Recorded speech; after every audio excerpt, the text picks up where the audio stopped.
No.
Evening and welcome to the Council and Committee of the Whole meeting for August 11th, 2026. Bienvenue à notre réunion de conseil pour le 11 août. To start this evening, who has the land acknowledgement? Oh, Sorry. back to.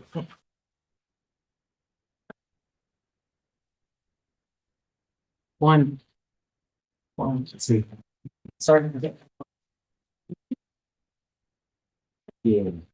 Just Do that again. To start us off this evening, we'll have the land acknowledgement by Councillor Robarts.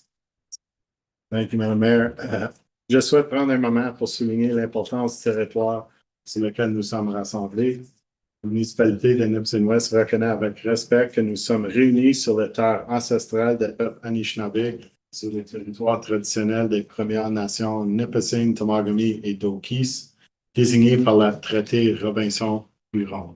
Nous honorons leur lien historique avec le territoire et nous valorisons leur contribution considérable au façonnement et au renforcement de nos communautés. Ce faisant, nous réaffirmons notre engagement et notre responsabilité envers la réconciliation et l'amélioration de notre compréhension des peuples autochtones locaux et de leur culture. Okay, merci beaucoup. Next up, we'll have declarations of pecuniary interest. Seeing none. We do have an addendum for this evening's meeting. It's on your desk, so we'll take a motion. Madam Clerk. Was moved by Councillor Restoule and seconded by Councillor Gagne. Be it resolved that the addendum for the council and committee of the whole meeting held on August the 11th, 2026 be adopted as presented. Okay, all in favor? It's carried. Thank you. It's moved by Councillor Restoule and seconded by Councillor Gagne. Be it resolved that the agenda for the council and committee of the whole meeting held on August the 11th, 2026 be adopted as presented. Okay, questions or comments? I'll just note that item 5.1.3 property standards bylaw is being pushed to the next meeting. Yes. Addendum is about what? Is about the noise bylaw exemption for Volta Metals. We saw the original application come to us in potentially June. And we had deferred it and asked for it to come back after getting more information. And so that's what the addendum is. The information was not received from the company until late on Friday afternoon. I'm just wondering. Like me, I got to put in my stuff a week and a half ahead of time. Mm-hmm. Why can anybody put an addendum at the last minute? Like, I just got it now. Yeah, sometimes it's the flexibility to be able to add things if they're of a time sensitive nature.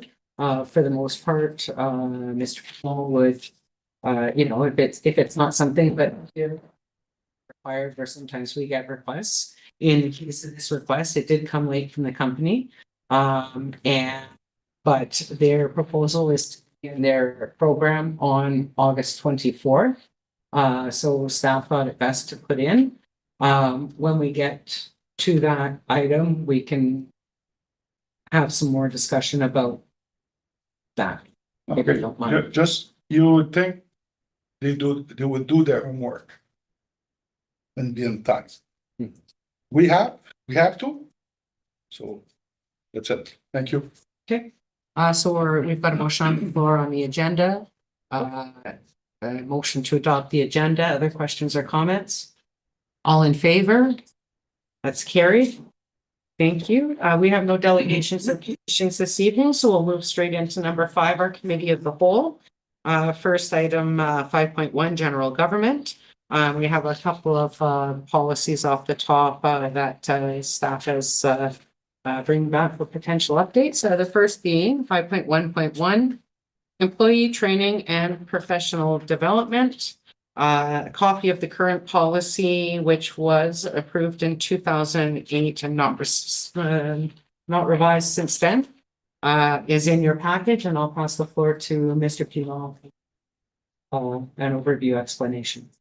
Yeah, thank you, Madam Mayor. As stated by yourself, this policy hadn't been reviewed for quite some time. So staff in our slow and methodical approach, I will say, to reviewing policies when there's time and when it's certainly an important part of doing of updating some of our draft policies to come in, and we chose obviously to target the staff development and training, our employee training and development policy, and some revisions have been made, some improvements, and I will certainly pass this along to my colleague, Ms. Craddock, who is fully responsible for gathering this information and canvassing staff to give us a couple of highlights on some of the changes.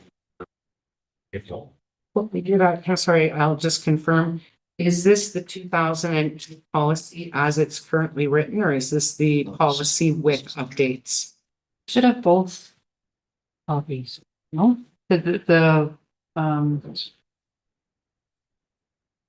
No, I only see. oh, that is the one with the updates. Yeah, no, sorry, I'm looking at the agenda now. That is the one with the updates. This is the update policy. It says 2008-107 on the top.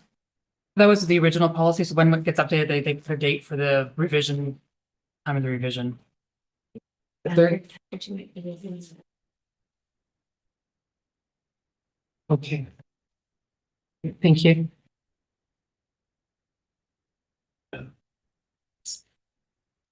So as Mr. Pilon said, we've been, this council had started on a policy review some time ago, and we're just sort of bringing them back.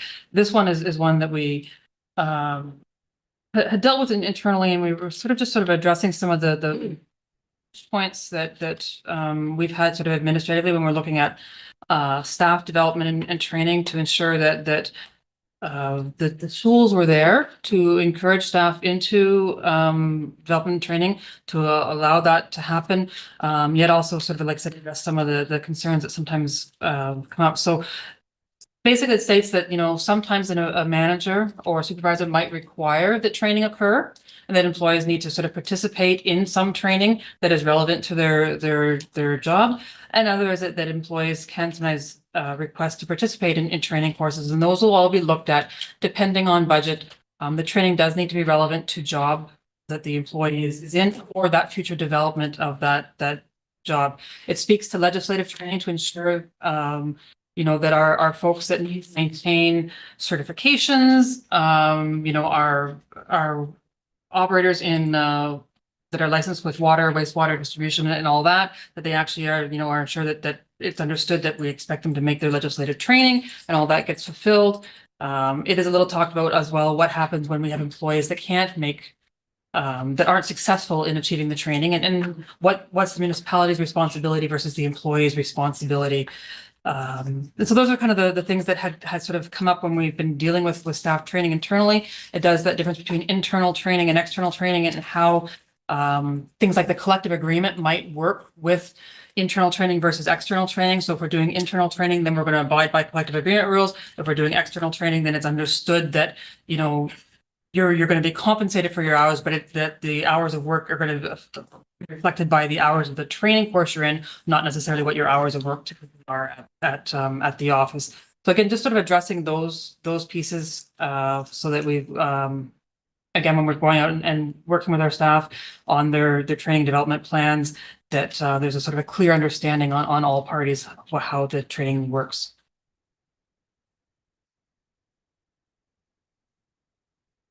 Great. Yep. Thank you. I'll open the floor for questions or comments.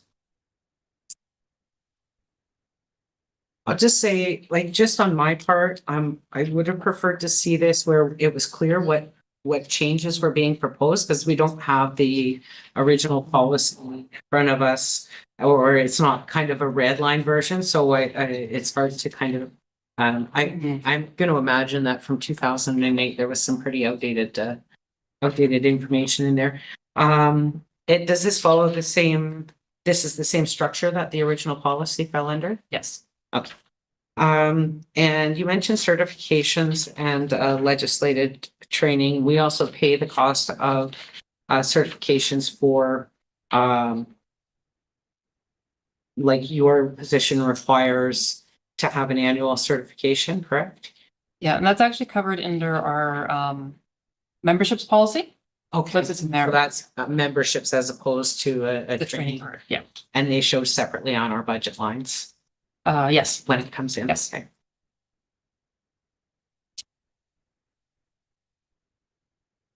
Okay, does anybody else have any questions or comments? Councillor Gagne? Yeah, thank you, Madam Mayor. On item number 6 for meal expenses, I would make a recommendation that having lived this currently, to actually bundle the costing for the day. Because meals are very expensive now, and it's hard to get a $15 breakfast and even a $20 lunch, especially if you have to go to a city like Toronto or even Ottawa. So I would make that recommendation that receipts be compiled together. Like a daily instead. Yeah, A daily instead of a. Instead of a breakfast, lunch, and supper. Thank you. Okay. Is anybody, just because we'll give direction, is everybody okay with the suggestion from Councillor Gagne? It's an amendment on that? Okay, thank you. Other questions or comments on the policy? Okay. So barring any other suggested changes from council, this would come back for like a formal resolution for revision for our September meeting. Okay. Anything else? Okay, we'll close that. Thank you. The next one up for review is 5.1.2, which is the municipal travel policy review. Again, this one has been updated more frequently with the last revision June 7th, 2022. And Mr. Pilon. Yes, thank you, Madam Mayor. Yeah, so this is directly related to traveling expenses for conferences and seminars. As you all know, members of staff and great majority of council do attend various conferences and seminars for personal development and to represent the municipality. And certainly this policy was, again, a little bit outdated. Where we saw some issues in particular that I will highlight was the fact that we were compelling, obviously, you as council members to book your own accommodation and reimbursing you a specific rate that didn't necessarily cover those accommodations. And I saw that as extremely prejudicial in my short time here. So we got together and had some pretty poignant discussions with regards to how we could rectify that. And as you can see through the accommodations section, the deputy clerk at this point will be responsible for arranging accommodations for mayor and council, and will be basically pre-booking them and paying for those accommodations on a reimbursement type, I will say, basis, so that we are not compelling members of council and staff to go to conferences that they're compelled to go to, and coming back in the red. So as you'll see, we made changes to the meal expense per diem as well, to just be a flat rate for the day. And the transportation costs are fairly, I think, static in that we pay a specific mileage cost, but we've also included potential 407 toll charges and reasonable parking expenses where it was not included previously. Again, not to tax our mayor and council and certain staff with respect to some of these sort of mandatory expenses that in the past were not being sort of reimbursed on an appropriate level. So those are some of the highlights, and if there's anything to add, I'll pass that back to my colleague, and she's shaking her head, so pass it back to you, Madam Mayor. Thank you very much. I'll open the floor for questions or comments. Councillor Fedai. Thank you, Madam Mayor. Through you, I'm just wondering, for example, for hotel accommodation, would we still have some kind of flexibility to choose the hotel of our preference within reason, of course, and rather than essentially just be told you're staying here? Through you, Madam Mayor, if I may, yeah, absolutely. With every conference and every seminar, we do see sort of I will say a pickle lot with, there's usually half a dozen different hotels that are, I will say, whether it's a preferred rate for that particular conference or venue. But certainly if members of council want to choose to stay in different areas, as long as the costs are, I will say, at a reasonable pace to what is being offered for a preferred rate, that, certainly that flexibility will remain. Thank you.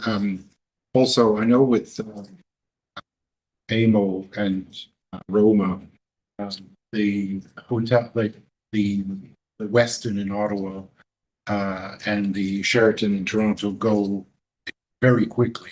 The bookings open on a Sunday morning, and they've been known to go the same day. Would we have flexibility in that case to book it ourselves as soon as, because I think I know the mayor and I usually are on the keyboard at the specific time the bookings open. Again, through you, I think that responsibility will necessarily fall upon our deputy clerk. So at opening bell, we'll be going in, guns a-blazing, basically, and blocking a number of rooms. Okay. Even if So it's on a we're going to Sunday. make every effort to kind of, I will say, accommodate getting into the actual venue hotel instead of making you travel back and forth and having to make accommodations at a hotel that's miles away and then having to Uber in and all of these pieces. So we'll be doing our level best, but again, it's going to be very flexible with respect to the communication. Just needs to obviously occur between you and the deputy clerk with respect to how and when you're having some challenges or whatever the case may be. Yeah, that's our goal. Other questions or comments? Councillor Restu. Thank you, Madam Mayor. Just building on Councillor Fedai's point, did we just put maybe something a little more clear in 15, maybe just an addition? How it is good, but maybe at the end of the first sentence, or you have deputy clerk shall be responsible for arranging accommodations for mayor and council in consultation with each member, or in, just so it's so clear, it's not blocked, but it's essentially what you guys are talking about here. Yeah, if that's the wish of council, can certainly do that.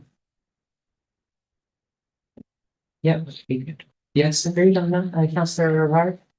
Oh, yeah, I was just wondering what exactly brought this up. I never really had an issue when I would go to my conferences. It wasn't too difficult to book my room and drive.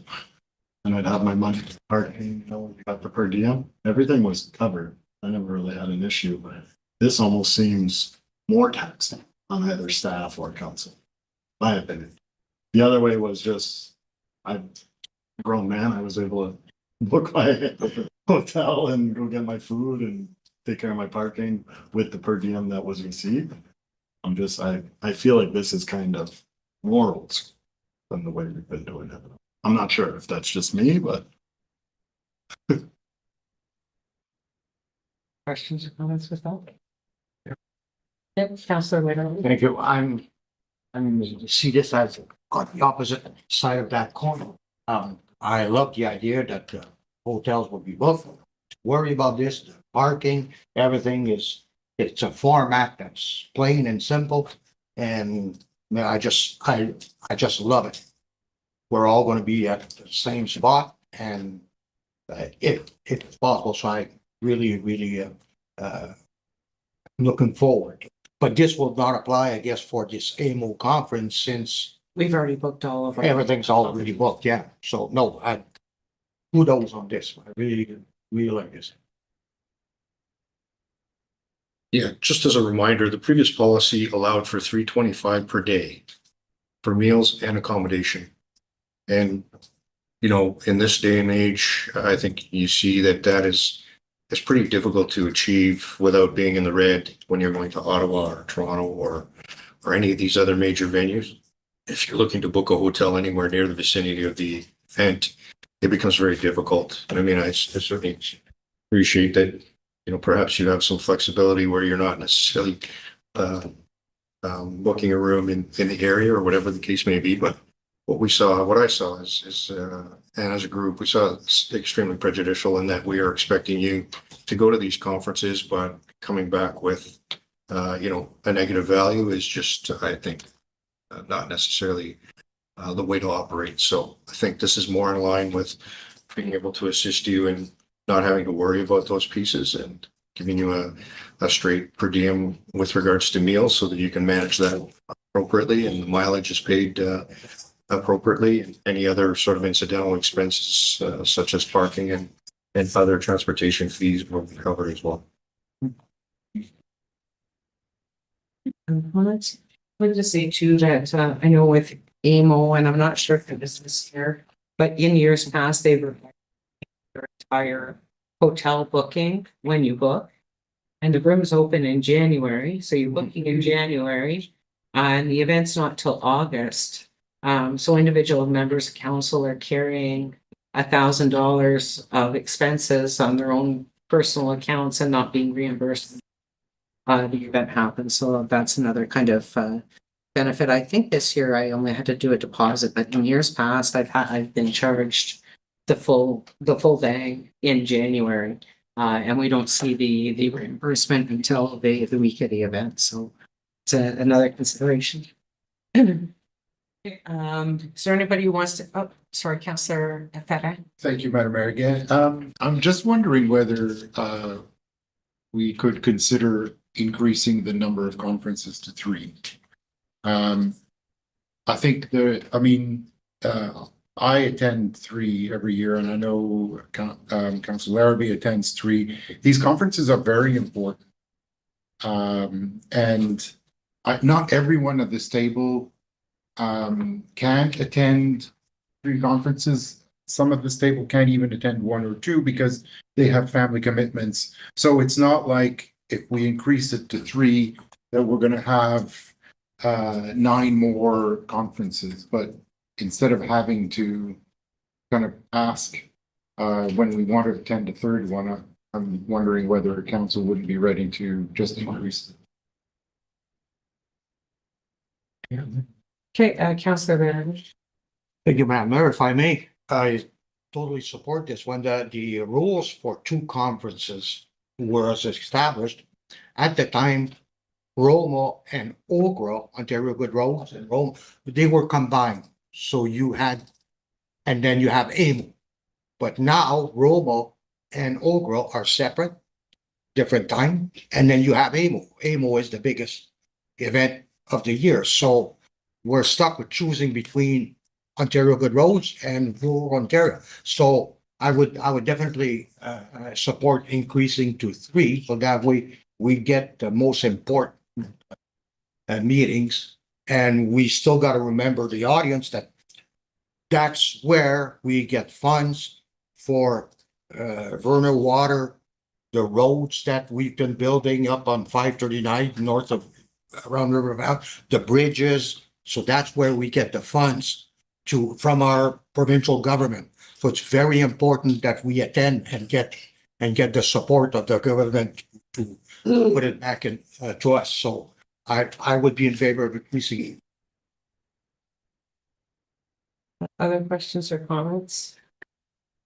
Counselor St. Louis. Thank you, Madam Mayor. I guess it's two-part question first and foremost. Has anybody ever been told no, that you're not going to a third one? No. So I don't see going up to 3. When, if we do go up to 3, then somebody's gonna ask to go up to 4, right? So if nobody's ever been told no, and I'm one to talk because I don't attend much because of my work. And because of work, I'm always gone. So once my third or my first or my second, you guys are welcome to use it. I think what we have is working as long as nobody's ever been told no for 3. Thank you. Okay, thank you. Sorry, Counselor Rivard. And I just think on the other side of things, so if you do allow 3, then the budget has to reflect that. As if all 9 do go 3 times, you would have to budget that amount. Otherwise, if you have 2, that's why our budget is showing just for 2. We calculate that budget, I'm pretty sure, based on everyone going twice, and then there'd be leftover. Am I mistaken? I don't So think there's the, just some the kind- budget doesn't generally, like the budget that we have in the mayor and council budget for these kinds of things is based on, on historical, rather than the full allotment, because I don't think there's ever been a case where every member of council has attended 2 conferences. And so, Ms. Craddock can correct me if I'm wrong, but the budget is presented based on kind of average of the historicals, plus a little increase for increased registrations or whatever. Is that correct? You're both correct. So it is based on historical with sort of a look at what reasonably could people attend in that budget year based on that budget. And absolutely, if we increase it to 3, then there's going to have to be an assumption that the budget is going to increase as well. Counselor Fede? Just want to just make another point in relation to what Councilor St. Louis mentioned. Yes, it's true that nobody's ever this council has not kind of refused the requests for a third conference, but we don't know what the composition of the next council is going to be. And I think these conferences are extremely important. And if I am lucky enough to be on council next year for the next 4 years, I would want the ability to go to these conferences, regardless of what, my colleagues at the time might think or not. Counselor Larrabee? And we've just discussed, we need to book our rooms early. So by knowing that I could go to 3, I don't have to wait to the next meeting to ask. I could just tell our clerk saying, hey, I'm going right away. I know it's a yes already. The other way, well, then we're backing up the ask. Thank you. Counselor Restal? Through you, Madam Mayor. In my time around the table, which had a couple more terms before this term, I don't recall, just to share information, I don't recall people saying no to additional requests. And usually it's because of that, right? There's someone on the table who choose not to go to any or go to one. And I'm kind of either way on this issue. I'm just for clarity, if we are going to say in the policy that no more than 3 conferences, are we then going to just take off number 5, where it says if someone wants to exceed 3 now, that's not an option. It's up to 3 and that's it. Because I don't think we've ever had people asking for a 3rd and a 4th. So just for cost, certainty, knowing that we're not going to exceed the 3 that some go to, not very many.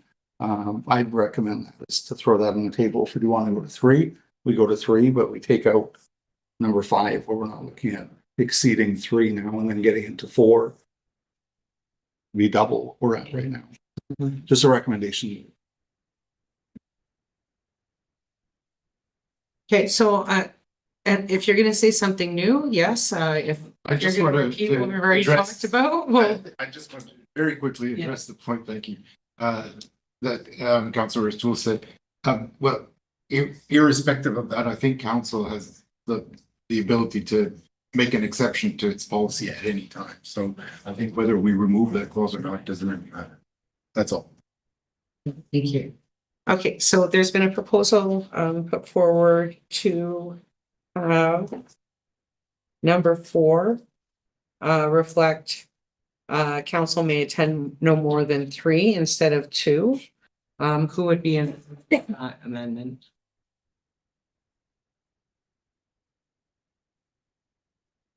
Okay, that's not gonna go, so we're gonna stick with the 2 with the ability to ask for permission. Any other proposed changes we'd like to see in the travel policy before it comes back for adoption? Seeing that? Okay, so the policy number 4 will stand as is, and that will also be returned to us at our next meeting as a resolution to adopt. Thank you. Okay.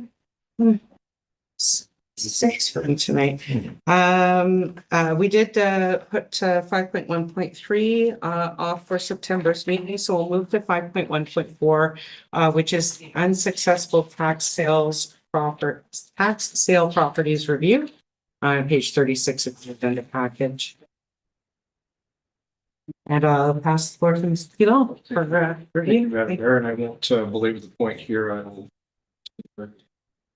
very confident run through this with council. Thank you. So almost 2 years ago, we had tax sales and we had a few properties that sold under tax sale. And we had a number of properties at that time that were failed tax sales that didn't sell under tax sale.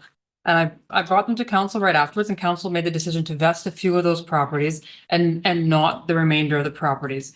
Council at that time did agree to stop charging interest on these properties here, so that the continuing balance was not kind of just continuing to grow exorbitantly. However, we have sort of this 2-year window where if we're going to do something without going through a tax sale process again, we need to do it within that 2-year window. You can still choose to do nothing. We'll continue to charge taxes on these properties every year. If you remember when the auditor was here last month and we were talking about bad debt and things like that, we leave the amount on the tax roll, but for accounting purposes, we actually make this sort of allowance for things that we know is sort of not collectible. So we would continue to accrue taxes on these rolls, and we would continue to adjust it, saying, hey, I don't think we're actually going to collect all this tax anymore. So it would continue to sort of be an in and out each year from an accounting standard on it. And it doesn't preclude the municipality from, at some point in the future, doing a tax sale on these properties again. Because tax sales, when we go through a tax sale process, we have to do a number of circulations, and then there's the actual listing and the advertising of the tax sale. It's all very legislated. These aren't ones that I would kind of just do recurring. You know, we didn't have a successful tax sale. I don't think we'll likely do it again. So I'm not necessarily going to bring them back out for tax sale the next go around, but absolutely we could bring this out for tax sale at some point in the future if there was an option for something that we thought those areas might become more developable for a reason. You can still vest those properties. I know that when we spoke last time, there was some concerns regarding prior use of a few of those properties. The ones in Cache Bay were industrial use prior. The one in Peel was commercial use with the gas station. And there is one piece that's sort of in the middle of just a completely rural piece of property. So, and this is the unfortunate thing with these properties. When the municipality doesn't own them, we can't go in and do testing. We don't really know what is there. There's certainly lots of, rumors in the community about the status of cleanup, not cleanup on those properties, but I really don't know, and I really can't tell you what the environmental risk of those properties might be. And we could take them out for tax sale again now, and, so we could take them out for tax sale again now at the values that they are without having to do all that recirculation. So we could just do the listing and just have the advertising cost come in. The other thing that and I think we may have talked about this, it probably would have been not this term, with other properties up in Field previously, where we actually looked at, when we have now failed tax sales, what that says to me is that the tax here is not collectible in the full amount. And so, council can actually, completely write off on the roll some of these amounts so that it's a lower value in tax. So that when we take it out for a tax sale, it's going for a lower minimum amount, right? So maybe we don't think you can collect $85,000, but maybe, and then this is where you're going to say, well, what is the right number? And I'm going to go, I don't really know. But maybe, 35 rather than 85. And would you write off that 50,000 now to get the 35 on tax sale? So again, these are just some of the options that I wanted to sort of put before council. I included the same imagery. Again, that was last time, just so you can kind of get a visual for where it is. The 3 properties that are in Cache Bay, all kind of go around property that we do own already down there. So we own the one piece in the middle already, and the other ones are sort of around it. So there is some sort of the people are connected there. And like I said, then there's the one in Field, and then the one which is sort of a random wood lot in the middle of the north. Okay, Councillor Clement. Thank you, Madam Mayor. What is the history behind those properties? Do we know a little bit more, and particularly the one that we already own? And I assume that was a former tax sale that failed. Because I was a bit curious why these properties surround that one. So I went there this afternoon to have a look, and I was a bit shocked at the state of that building that you see on the map. And I think I've shared a couple of pictures with my council colleagues. I'm not an expert, but just looking at it, I would deem it a very dangerous building with a half open garage door, and especially dangerous if children start going and playing in there. But I'd like to know a little bit more about it, because if we're going to try selling it again, it may be an idea to try to sell the whole, all of those properties, including the one we already own, if that's feasible, and the unmaintained road allowance, which connects these properties. So if I may, I'm also going to rely on my Cache Bay expert and my land expert there. So yes, the one that in the municipality already does own was a tax sale from a long time ago, before my time with that tax sale. And I'm not sure, Mr. Sharma, if you actually know off the top of your head how long ago that was.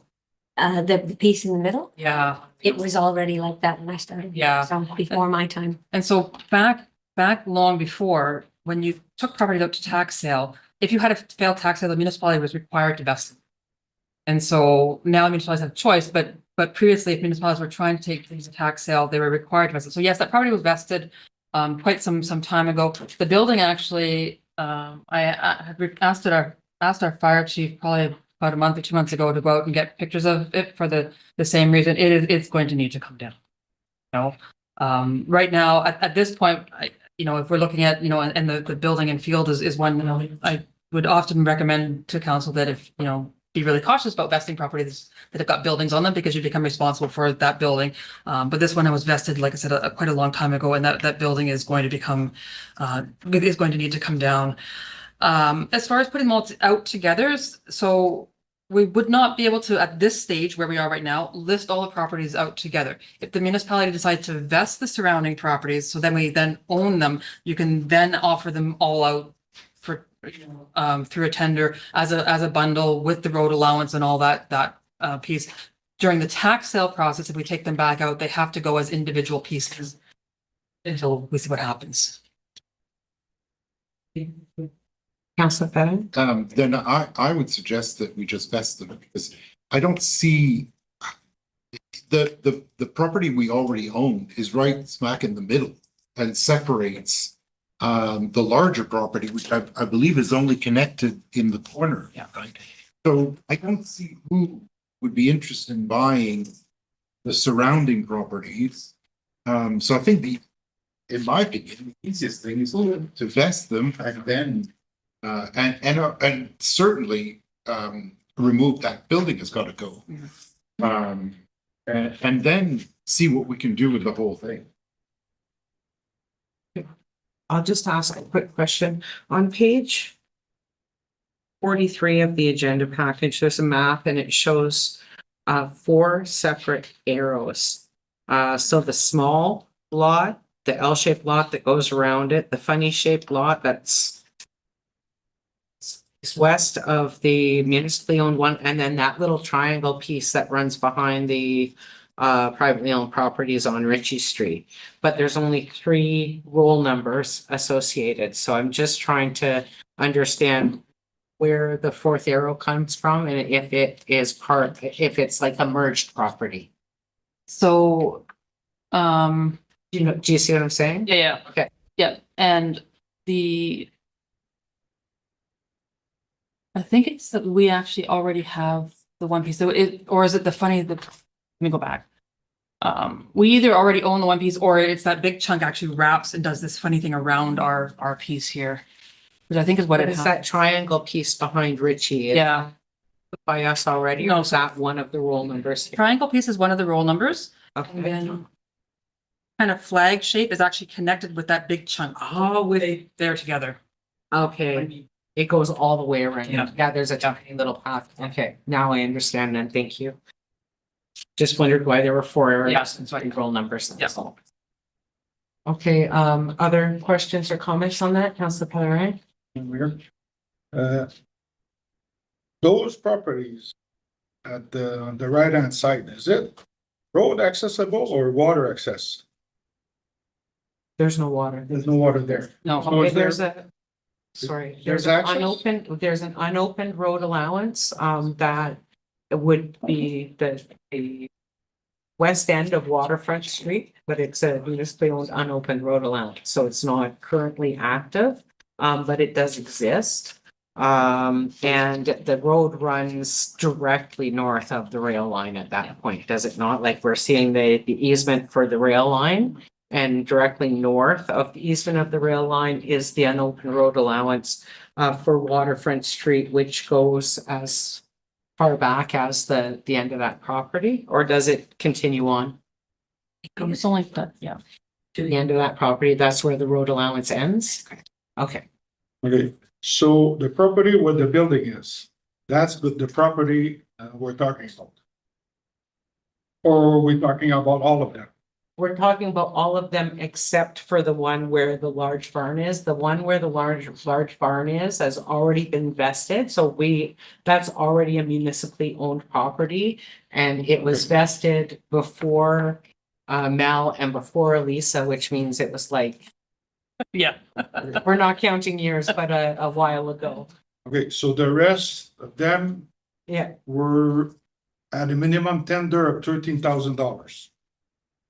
for one, there's 3 parcels, there's 3 separate roll numbers there. Okay. Okay, so one is the arrow with the small property, that abuts the property that municipality owns. The other one is the property that goes around that small property and then all the way around And then the third property is the triangle shaped property that's behind the houses on Ritchie Street. Okay, so do we have a minimum tender for the other? It's 13,000 for the small lot, 12,391 for the large funny shaped lot. And 50,000 for the triangle shaped piece. Oh, no, I'm sorry, I'm wrong. 50,000 for the large one. 13,000 for the small one. And I don't know where the I'm looking for the numbers. Okay. 1, 2. Okay, anyway, so how are they advertised? So tax sales are really legislated in how they're advertised. So they go in the Ontario Gazette. And so they run in the Ontario Gazette for a month. They must be advertised in a local paper, provided it has weekly circulation. We put them in the Tribune, even though the Tribune's not weekly, and then they're on our website for the advertising sources. Or in the future, was it be possible for properties like that to put in a real estate? Not tax sales. No, but in the others, including in the real estate. Is that possible? So for tax sales, Yeah. the legislation says how they must be advertised. If we choose to vest those properties, take them into municipal ownership, then once they're vested, then we would go, if we wanted to dispose of the properties, we would go through the regular process where we declare them surplus and then we can direct staff how we would like them to be disposed. Okay, but as a tax sale, if we're running a tax sale, the tax sale has to be done according to the legislative process. Once we own it, then it's our normal disposition of property policy that we have among council. Okay, then I would be in favor of vesting all of it. Yeah. Okay. Then we're done with it. Okay. If somebody, additional questions? Yeah, so correct me if I'm wrong, Ms. Craddock, you mentioned that the only area technically that we can test for contamination is the portion that we own, right? Yeah. So if we vest the rest, then we now own them and we can test everything. Yes. Which to me makes as much sense as anything else. Okay. If there are other questions for clarity, I'll take those. If not, I'll just see a show of hands if Sorry, we just a want to quick question. rest, yeah. I should have asked, is there a cost to us vesting it? Not just vesting, other than we write off the taxes at that point, Okay. right? And they've already been considered as if they're sort of bad debt and been accounted for that way, so, yeah. Perfect, thank you. Okay, so Councillor Pellerin suggested that we look at vesting. And we're just talking about the first 3 properties in Cache Bay, vesting the Cache Bay properties, and then we can look at it down the line as to what needs to be done with that. So I'd just like to see a show of hands. It would come back as a resolution on our next meeting. Okay, so vesting on the 3 properties on Cache Bay, we'll move on to the next piece of property, which is the Funnywood lot in the middle of Crystal Falls. That's on page 44 and 45 for your reference. If you could get just a brief detail on that one. I don't really have anything on that one. It's this odd bit, when we have odd bits like this come up, they are often as a result of something that got forgotten in the past. But I don't really have, so you can see there is a landowner on the property that surrounds it, and then between that property and the stream is, I believe, OPG property, but it is just an odd landlocked piece of property. No road access. No. Is it surrounded by privately owned property on all sides? So there seems to be a lot to the south. I don't know which direction I'm looking at the map, so. I believe it's OPG that has that piece between that lot and the river. Okay. Questions or comments on that, please? I mean, I don't see any value in that piece of land because I don't think anybody is ever going to buy a half of an acre in the middle No way. of a bush with no road access and no like trail access. Like, you'd have to fly in with a helicopter in order to legally access that piece of land, correct? Or get an Or easement get from an a, easement from yeah, an. yeah. Counselor, Thank you, Madam Mayor.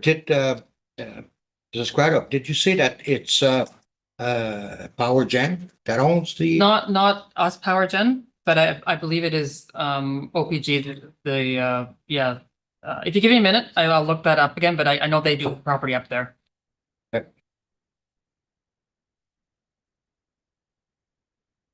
Because if there is a government ownership, then it is possible to get an easement. Get that property. at 0.41 acres, and being rural and serviced, it's not the size that would ever support any kind of development. Minimum lot size for rural lots is 2 hectares, and even if you do a variance, we wouldn't necessarily go down under 1 acre, and this is listed at 0.41 acres, so it's not even a size where you could put Kind of attractive, a cottage and any kind of, like, there's no development value in it because of its size itself, so except for the wood value. the wood value, yeah. I can't say that, right? It's good for a blind to do something. Are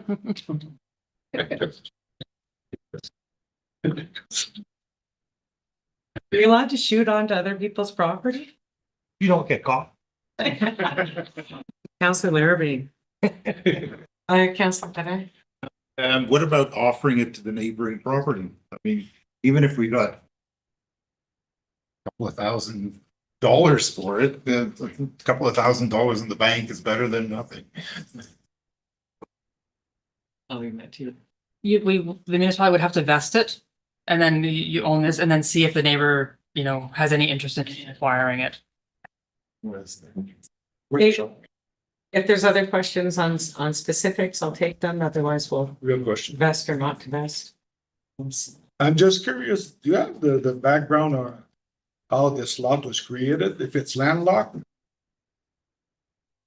I don't. It still falls. And I said, we get odd lots like this appearing. I said, when stuff has been divided and transferred and some section just got forgotten in a transfer, we get odd lots like this. Sometimes not usually this close to other lots, but sometimes we get these odd lots that actually were mineral rights that somebody laid, a century ago kind of thing, and they've held on. So I don't know how it came to be though, no. Thank you. Other questions? So who would be interested in investing this property? Okay, so we'll vest that one as well, and then we'll move on to the final piece, which I feel like we talk about every 2 years. A slightly more complicated file, and this is the old gas station in Field. So I will just say that when we did the tax sale, the lot behind the gas station went out at the same time, and that one was successful in its tax sale. So then, yes, it is the gas station that is left. We did think that at one point we almost had the successors of the original owners revive, but we don't. And like other sources, we don't know what contamination may or may not be on the site. We don't know what state of cleanup, whether there's tanks still present or not still present, and then obviously the building and the kitchen, the building is in. So there is a lot of unknowns with the property. How many years have the taxes been unpaid for this particular property? I don't know if I will have that or not.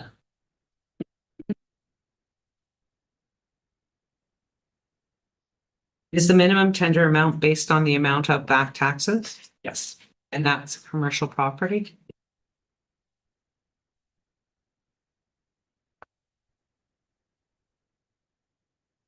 I'll take Councillor Pellerin's question while you see if you can't find it, it's not a big deal. Councillor Pellerin?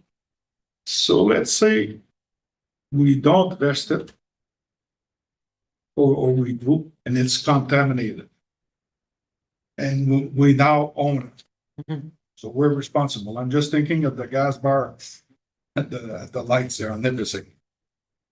I can't imagine the price on that. So what happens? If we vest it, we become responsible for whatever is on that property.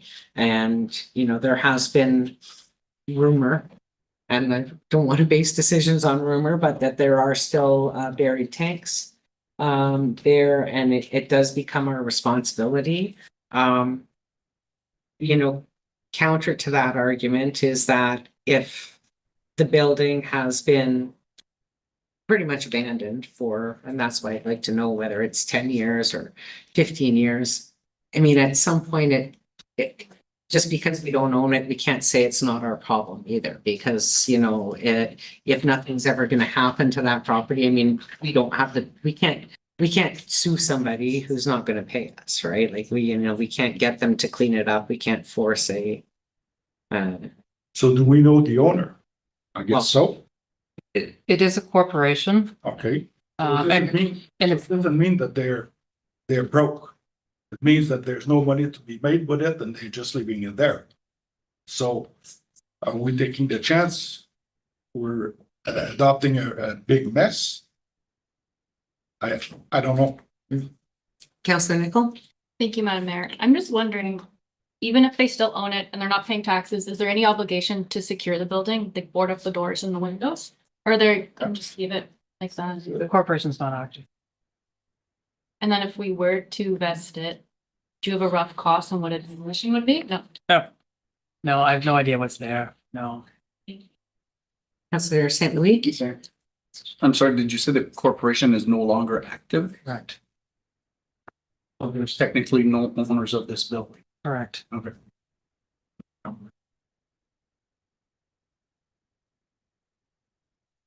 Okay, other questions or comments? So the choices. No, the choices in front of us are best.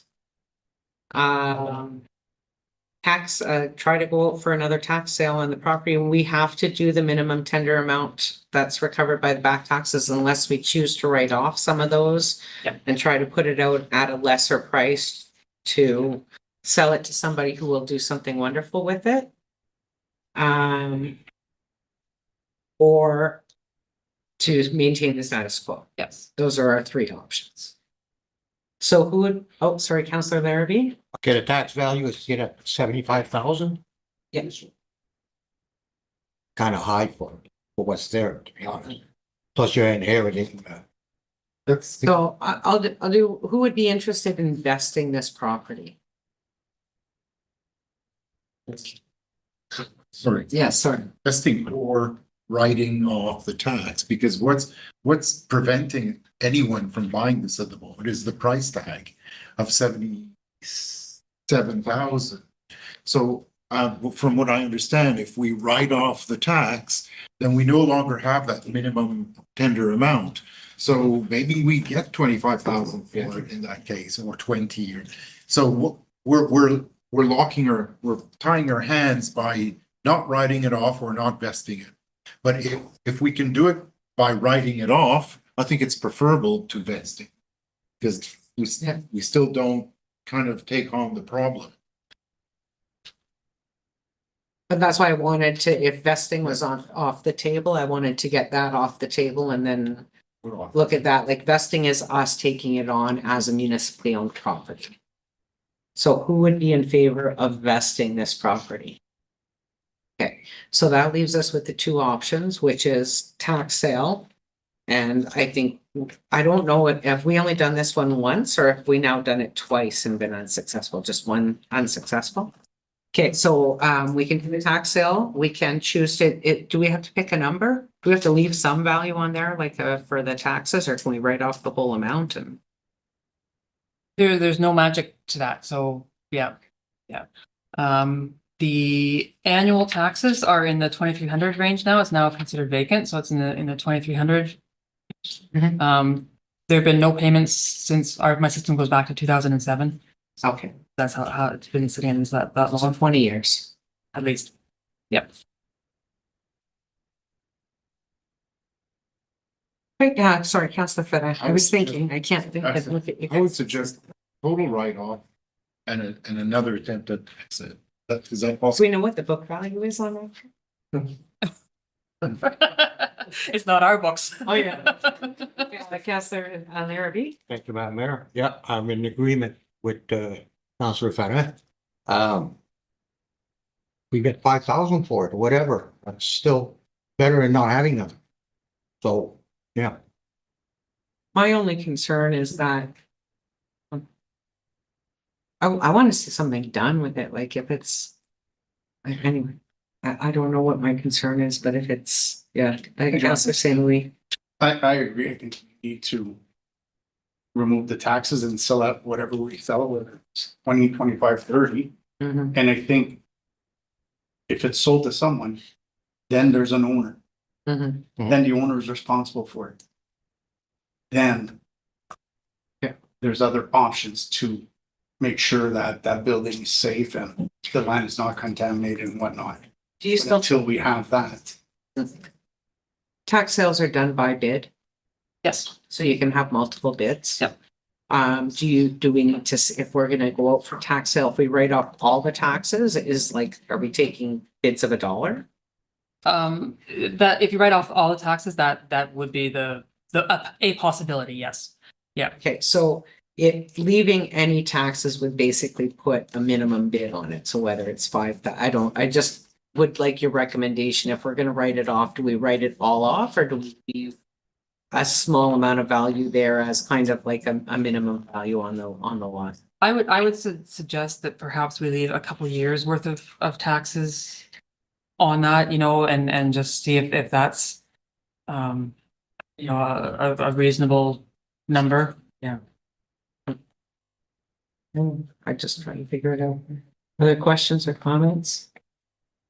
Okay, does somebody want to make, is that Yeah, okay. I was just gonna say, I'd prefer if we had some value to it as well. It's still an asset, and I know at the end of the day, we'd like to have a sale, but again, we're stewards for the municipality here, and I wouldn't want to sell regardless of the condition it's in, a waterfront property in the middle of the field for $3 because that's what someone bids on. I don't think that's us being responsible for our taxpayers. So I think if we keep at least a couple of years taxes on there, so that there's at least a minimum bid that's going to come in for it.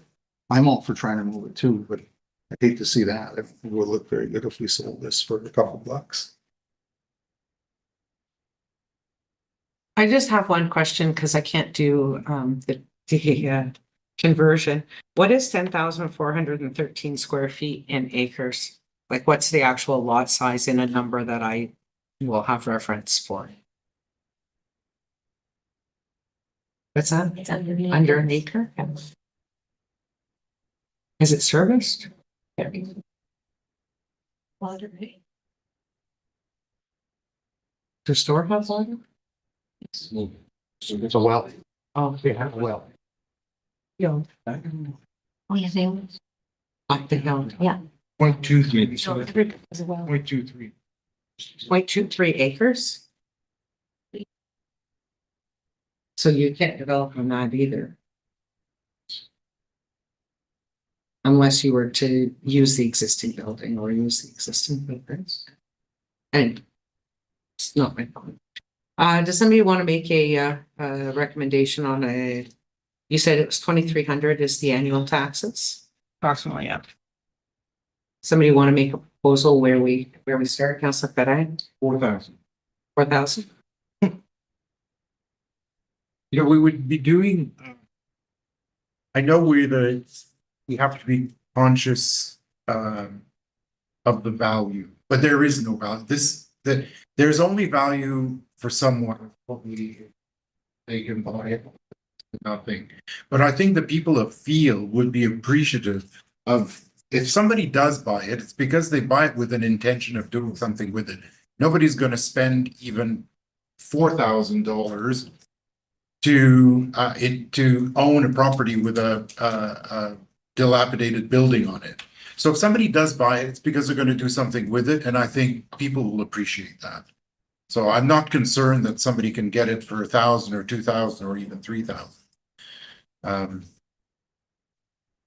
then we can earn tax on it on an ongoing basis. Okay, so the proposal is to write off everything except for $4,000, and then proceed with the second attempt at a tax sale.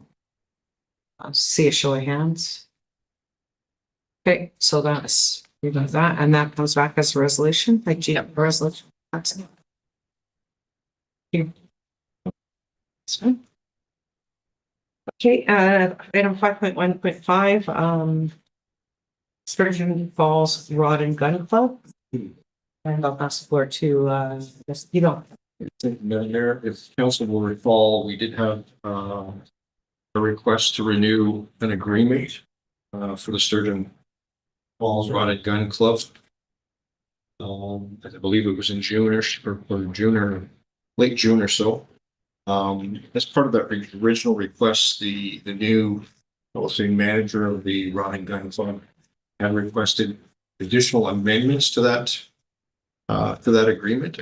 We had simply just renewed it for the sake of expediency, and I had recommended that we put this back to council at a different time, different dates, so that it can be considered.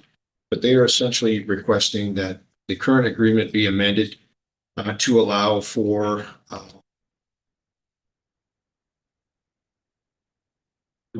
shooting in both the months of July and August on weekends at any time.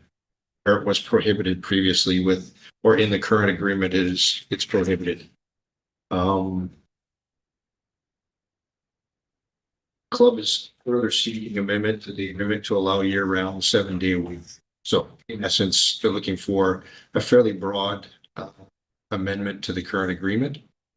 Madam Clerk has prepared a quick report here with respect to the history of this particular issue, and for your perusal here, if you certainly talks about the local impact. The proposed amendment may impact adjacent landowners with increased noise during the months of August and on Saturdays, during the months of July, August, and on Saturdays. So you have options and alternatives there at your disposal. And certainly there was also material from the current manager of the Rod and Gun Club with regards to his request for this amendment, along with, as you'll see, signed petition here from several residents of the area.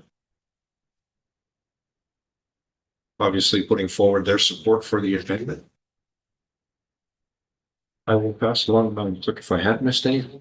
No, just for clarification, in the initial iteration of this agreement, there was no shooting in July or August or Saturday or Sunday.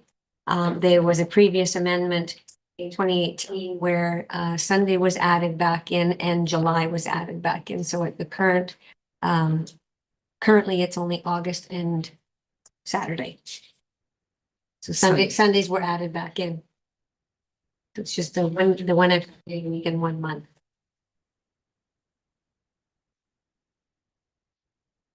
Okay, questions or comments, please? Councillor Nicole. Thank you, Madam Mayor. I just want to add, based on my conversations with Mr. Irving, he took the initiative, and I know he spoke with a lot of the directly affected property owners, and the feedback was pretty supportive for the most part. Also worth noting, it's a smaller range. I think there's only 6 shooting stations, and it would only be between the daylight hours, which is 9 a.m. and around 8 p.m. at night, whatever that ends up being in July and August. And just think, based on that, I'm comfortable supporting the amendments. Okay, thank you. Other Councillor Fredai? Thank you, Madam Mayor. I agree. I would support that for sure. I mean, I had a quick look this afternoon. I think that's virtually almost every property that signed the petition. I did it quickly, but I couldn't identify a property that hadn't signed the petition in favor. So, yeah, for sure. Okay, thank you. Hazel? No. Okay, so this would come back as a resolution if agreed upon. So we've heard the support for this. Can I see a show of hands that it come back as a resolution for next meeting? Thank you. Am I done? Oh, no. Discretionary grant, request from the West Nipissing Sudbury East Federation of Agriculture. You know, do you want to do this one or do you want me to do it? Sure, I can jump in, Madam Mayor. So, just to bring everybody up to speed, we received a request for discretionary grant from the West Nipissing Agricultural Association, the Sudbury East Agricultural Association. It's a long acronym. We received it in June 4th. It is for a discretionary grant request for April of 2027. The current policy basically dictates that we are able to receive these discretionary grants ahead of time, but that decisions made on whether or not they be granted are necessarily done once the 2027 budget is approved. Certainly, we see as staff, and certainly it's been pointed out by a few members at this table, that can be a little bit challenging for some organizations trying to organize, I will say, large-scale venues where they're looking to advance book and deal with vendors and especially this particular venue. It's a large trade show over a span of about 4 days in the municipality of Sturgeon Falls, or the town of Sturgeon Falls, rather. And they're requesting some support on this piece due to the current policy. Certainly, there are some challenges there. And so staff was asked to prepare something with respect to what those potential options may be. And as you see, there was a report that was detailed here ahead of the actual request with respect to options, recommendations. And there is, I will say, inherently an ability for council to pre-approve these things outside of the policy. Certainly is exemptions that way. So there, that is option number one, to use the current policy requirements to circumvent the actual policy as part of the council initiative or majority of council. And that is to conditionally approve in principle the request outside of the 2027 budget. And there's a different option here to basically ensure that we earmark budget for this particular request for 2027. And certainly a third option to do a one-time policy exemption. And staff are certainly willing to accept some direction with regards to doing a full review of the actual policy to see if there is some room to rewrite this to deal with these particular instances where we're having a late request within a budget year ahead of the next budget year, where we're able to provisionally approve or otherwise. I jumbled that enough for everybody, but I'll pass it back to. Okay. Yeah, yes, I am. So, the president of the West Nipissing Sudbury East Federation of Agriculture had reached out with this issue. So I think there's two things here is, one, can we grant an exemption in order on this specific application in order to grant them the discretionary grant for the use of it's Marcel Noel Hall or the arena? I believe the arena. Marcel Noel Hall for 2 days, and then the Sports Hall of Fame for another 2 days. Okay. Yeah. And then, but the other thing that in talking with them is I thought this does make it difficult. So let's say, every 2 years, Community Living does their gala in February. If we're not able to confirm with them the discretionary grant, like approval, for the fee waiver until into December, usually we try to wrap our budget before we break for Christmas, but sometimes we're not actually doing the actual resolution to adopt the budget till the first week in January. That does leave organizations at a disadvantage if they're trying to plan events early in the year. And so the question is there a way that the policy can be amended in order to account for these? Or does council just want to deal with them on as one-off as policy exemptions? And then if we do the policy exemption, does it come out of this year's budget if there's budget remaining? Or and that's kind of an Elise, Ms. Craddock question, is how to manage the accounting of the ins and outs of the grant.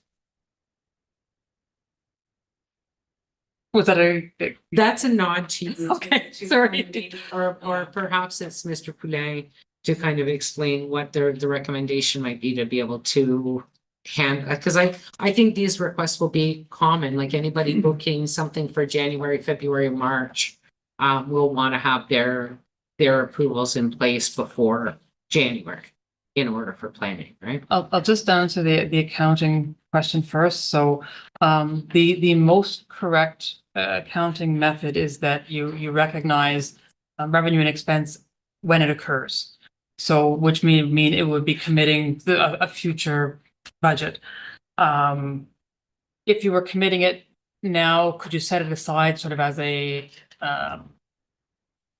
almost like a reserve kind of for future events? Probably. You know, the risk that the municipalities now have, thanks to provincial legislation, is that budgets sit with strong mayor budget, and you know, committing future years depends entirely on who's sitting in your seat and their willingness to continue to work in a collaborative budget format, or not. But you know, we could look at whether there's a way to capture it in the current year so that it's not at risk for future budgets. I'll just ask one question. If I were to go in and want to book today Marcel Noel Hall for January 2nd, 2027, would I pay a deposit today and the balance near the time? And would all of that money still kind of flip into 2027, like it would be earmarked as 2027 revenues? Yep. Thank you, Madam Mayor. I don't know whether I missed it, but do we know what the value of the request is? I didn't see. No, I didn't give you the breakdown that you usually see because we were coming at it as this potential amendment. This isn't the actual discretionary grid, because that would regular part of the meeting. So we're discussing the kind of policy now. I kind of wish the grant request was as a resolution for this meeting, so we could have given them an answer, but September, first meeting is September, it would come as, but we just need to let staff know how to deal with these types of. So this is the policy discussion. It's not the approval of the specific grant request. Okay. Okay, other questions or comments? Does anybody have, I guess, what does staff recommend? Mayor? Oh, Sorry. thank you, Councillor Bonnier. Yeah, I would recommend that there's an exemption for any following year of a budgetary process, Mhm, and that it be accepted by current council and mhm.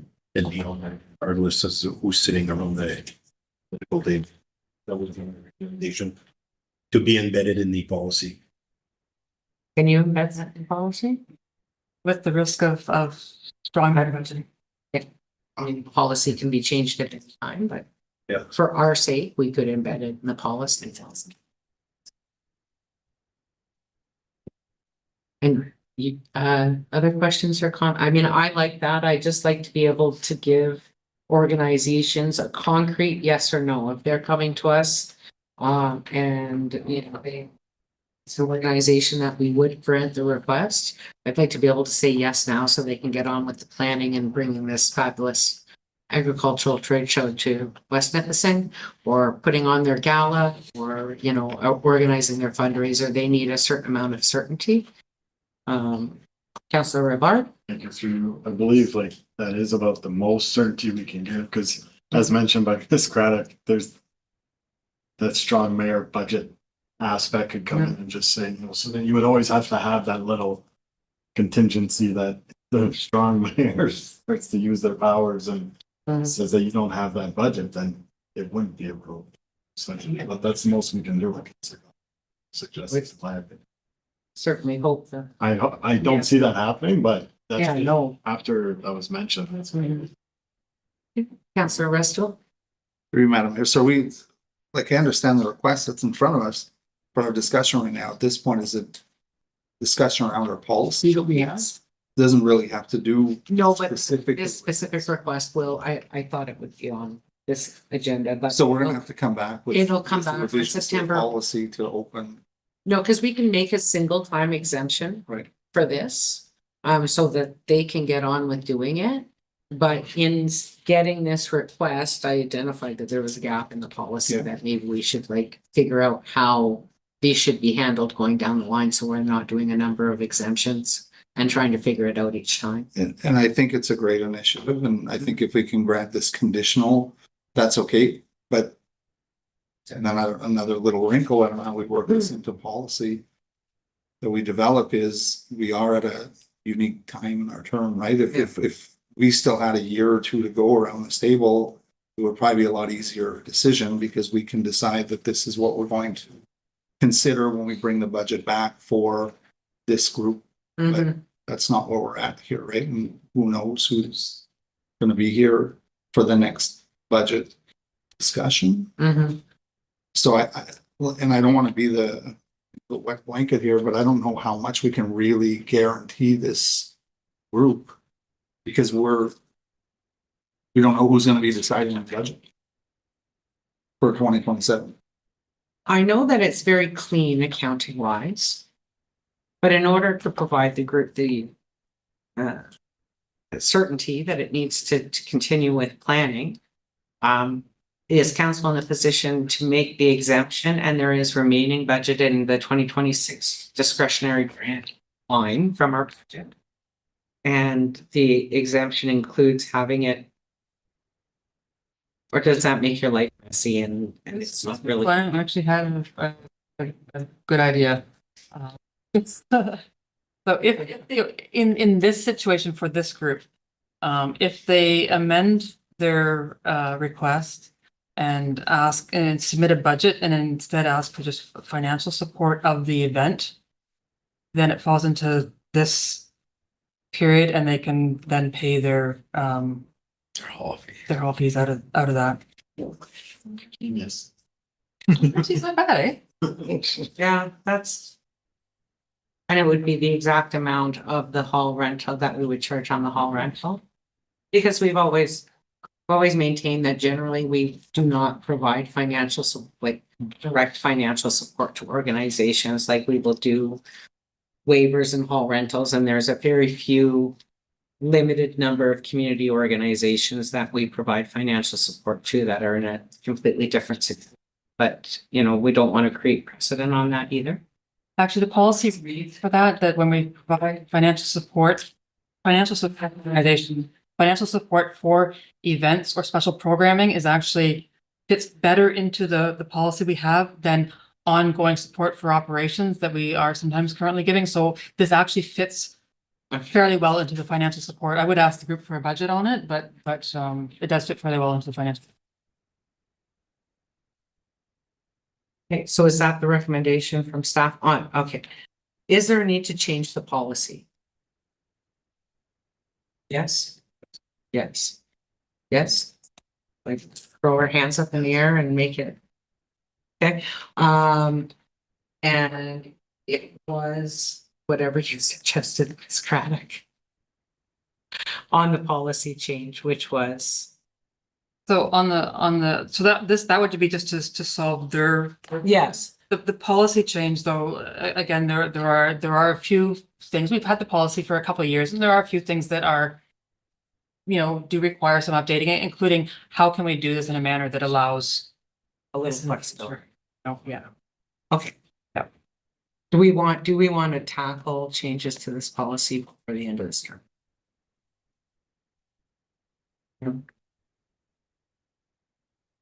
You guys are all staring in your face. You're really not. Sorry, Madam Mayor, it's like you're asking only one specific individual, so. No, I'm kind of asking as a group and I'm looking around to see what, Floorless one like this. No, okay. So can you work with this group specifically for this request to get it back for September so we can give them the certainty?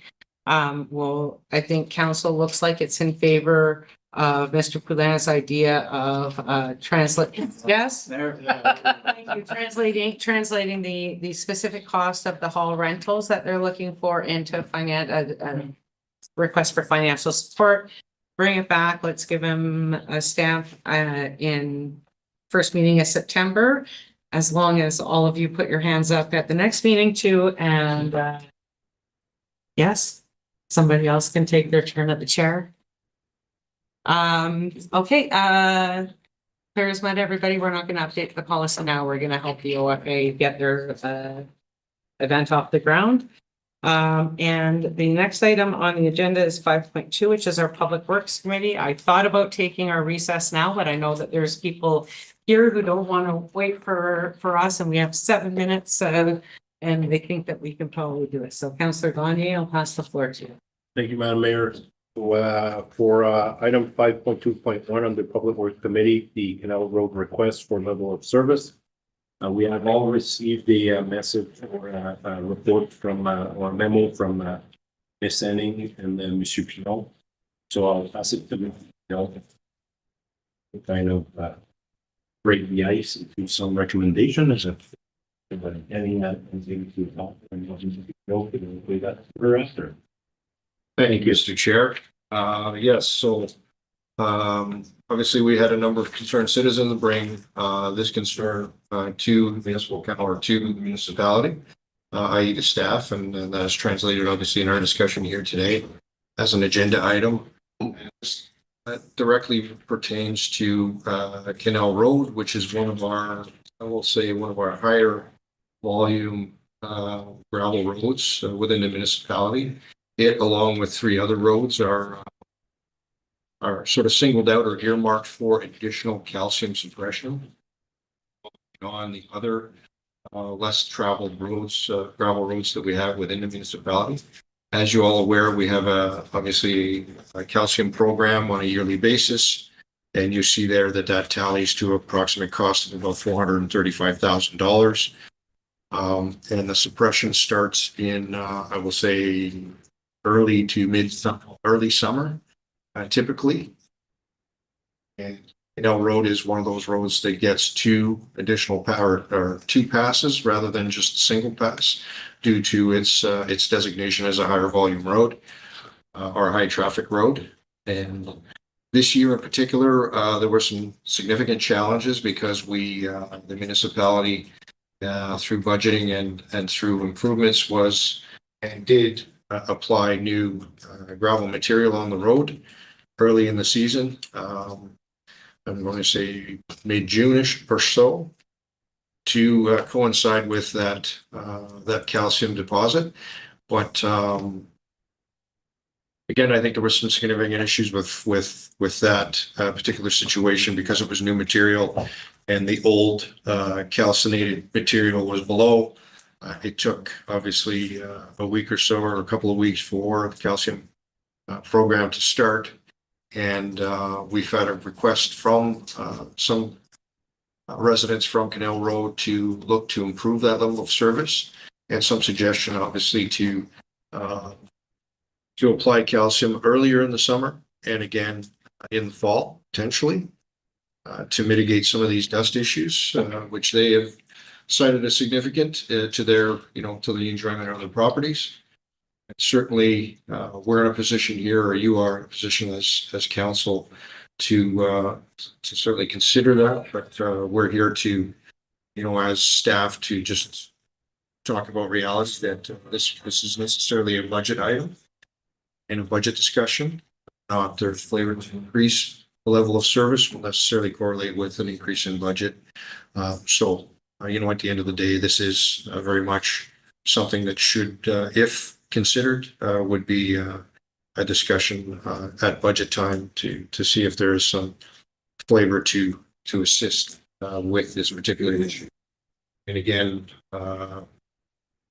being cognizant of the high traffic roads, that we would have to give them equal consideration as well if we are to consider this particular increase in level of service for this road. With that said, I know that Mrs. Henning has provided a fairly comprehensive report. She does have some additional speaking notes on any questions that anyone would have, and I will just back over to you for any further comment. That was, I think, very well said. So maybe we can just jump into if anyone has questions. And Thank you. So I'll open up to any council members, any questions. Conseil Saint-Louis. Thank you, through you, Mr. Chair. So the 435,000 includes the 2 times that those forest trees received, correct? Yes. Okay, so the 66,000 is that granular resurfacing that apparently didn't work as well or whatnot, correct? that was, yeah, that was the cost of the granular resurfacing. For just the canal road. Just Canal Road. Okay, so my question is, how much would it cost for an additional calcium drop for all of those 4 roads? So to do all 4 roads, you'd be looking at getting a truck that would do all 4 roads. And so you're gonna still do like 2 additional passes, because a truckload will give you about 7 to 10 kilometers. So a truckload would cost you between $8,000 and $10,000 to get. So it's not that it's a significantly higher cost, but it is something that we would need just to consider at budget time if we're gonna go that route. So to do 1 additional pass per year for all those 4 roads would cover between 8 to 10 to 12 grand? Yes. Okay, thank you. Thank you. Any other questions or comments? Conseil Farah. Thank you, through you, Mr. Chair. So this is an additional double pass, correct? Like because don't they get 2 passes, one on each side of the road? Is that what I Yeah, so understand? they currently get 2 passes, so it goes down, turns around, and goes back. So So there would be an additional double pass. okay, an additional double pass. Can we, I mean, are we considering doing this fall, or we're saying it's a budgetary? Discuss it in November, because by November it's too late. This has not been budgeted for. What's one? Yeah, we don't currently have budget for it this year. And I will also just like to note, when we talk about level of service and like kind of the standards in other municipalities. So the city of Sudbury currently has 250 kilometers of gravel roads that they put calcium on, and they use the same standard that we do. They only do 1 pass on each of their roads in late June, early July, and that's all they do. So some places do an additional, like a spring and a fall, but it's not something that's done in a lot of municipalities in our area. But it's something that we could certainly consider on these roads at budget time, if that's what council would like to do. Good. Conseil Farah. No? Any questions? This one? Good. My question was, Okay, thank you. Fine. Conseil Resto. Oh, I saw your hand first. Go ahead. Mr. Chair, I would definitely be open to having the discussion at budget time if all of the constituents in Ward 4 be back in this seat. But I'd make that recommendation for consideration, because you know, the worst it's going to do is have a discussion here around that. And this isn't something where we're writing policy that's going to be unchangeable. If it's something that council of the day wants to consider, you can definitely try it for a year, see what the cost is for budget first, and then reassess it like we do with a number of our other policies we've developed here, right? You take the time to try it and see if it works. If it doesn't, make tweaks to it as it is. But if we're hearing from residents along those high traffic areas that there's an issue with the dust, why not look at something different to try? If it works, great. If it doesn't, then reassess it the following year. We'll see you, Paul. Thank you, through you, Mr. Chair. I'd like to see that we try and do it this year as well. If it's $10,000 to $12,000, I don't see how we wouldn't be able to somewhat look at if that isn't anywhere where we've saved on other projects. I know that that's happened in the past, so 10 to 12,000 is much less than where we've saved on some of our projects. I'm not too sure if that's possible, but I'd like to look at that. Or would that be something that's possible, like we were just talking about, like discretionary grants, or you have all our budget from our land sold, something like that, just to make that that buffer from this year to next year's budget cycle, right?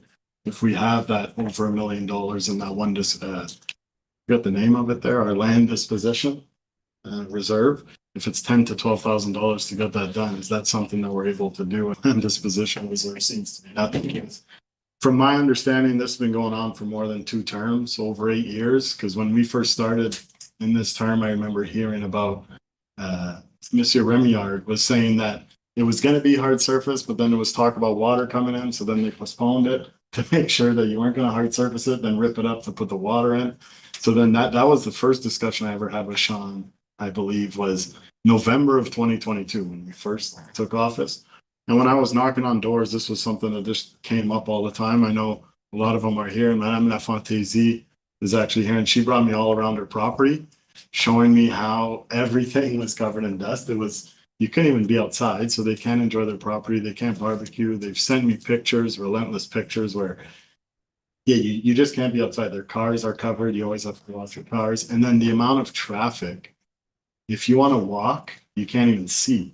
And then if you're driving, you can't even see other vehicles or people walking. Like this road it's not your typical gravel road where there's just a lot of traffic. And it's only going to get worse when you have all this home development and you have the existing houses that they use that road. You have leisure farms in the summer. You have all those marinas at the end of Canal Road. And then all that added development that's coming with all the construction trucks. So this is just something that's been ongoing for a long time, and 10 to 12,000 to kind of give some sort of relief immediately doesn't seem too bad. When this, I think in this term, this is the 4th time that it's come to council one way or another. It's been to resurface, hard surface, the granular surfacing, extra calcium. So I think that this is, my suggestion would be that we look to find the money this year to get it done sometime soon to give some relief for the rest of the year. And next year, hopefully we do late spring, early summer, early fall, because the dust doesn't start June 25th, which is when it says that we first applied our calcium. And as I said, this road's kind of one of those anomalies, and those other 3 are the same. They're heavy trafficked roads within our urban settlements or high access a huge chunk of our municipality. And I just think we have to do something to mitigate it as soon as possible. If we push it to the budget, there's a chance that the budget, something else takes priority, and it doesn't happen. When I just think this has to be the standard level of service for these 4 roads that are mentioned in this report. Thank you. We'll see better. Thank you, Mr. Chair. Out of the 4 roads we're talking about, is this the only road that was granular this year? Yes, that's why it had such an issue this year, because when the Okay. new granular goes down, there's no calcium on it at all, so. Exactly. Doesn't have time to compact like another road. So how long is that road? The portion where the 2 passes are, I believe, is like just 1.6, 1.7 kilometers. So that's from Nipissing to Nipissing to Duchessac, yes. 1.6 kilometers. Yes. Okay. So by the cost of $435 for all the roads, I guess it comes to about roughly $1,000 per kilometers. Roughly. How many kilometers we have? We got something like 450 kilometers. 340 kilometers of gravel roads. Close for 335 400 kilometers, I think. of gravel. Gravel, yes. Okay, so we're looking about $1,000 a kilometer. And a truck, you can do how long with a truck? 7 to 10. Truck 7 to 10 kilometers. 7 to 10 kilometers, and it's $8,000. Yes. So, yes, we should do it. Find the money somewhere, because I didn't go on that road, but I can just imagine, because it's loose gravel. Didn't compact yet. I'd say yes. Thank you. Conseiller Larrabee. Thank you, Mr. Chair. Yes, a road that's been newly gravelled definitely will have more dust to it. And the amount of money that we've saved with a couple of years now that, council cut the outskirts of doing the roads, we should have some money saved aside. So I would say definitely let's do it because the money should be there. Because before we were doing a lot of roads in Ward 6, and council decided not to do it anymore because of low impact traffic. So there should be some money we could allocate for this project. We certainly did reduce, but we budgeted for that reduction, so we'd have to find the budget from, How much, if I may, how much did we save per year? I think we saved about $30,000 with the roads that we cut. Thank you. The second. Thank you, Mr. Chair. I agree. I think for $8,000, see how we can't find $8,000 for this.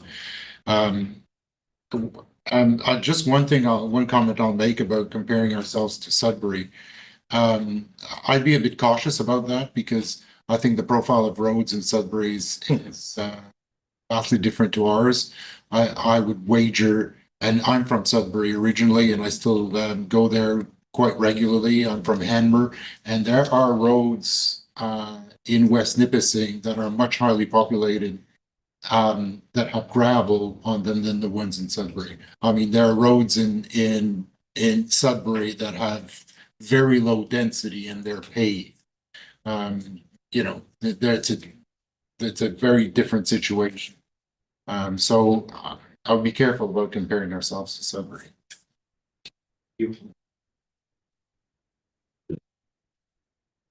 Any more?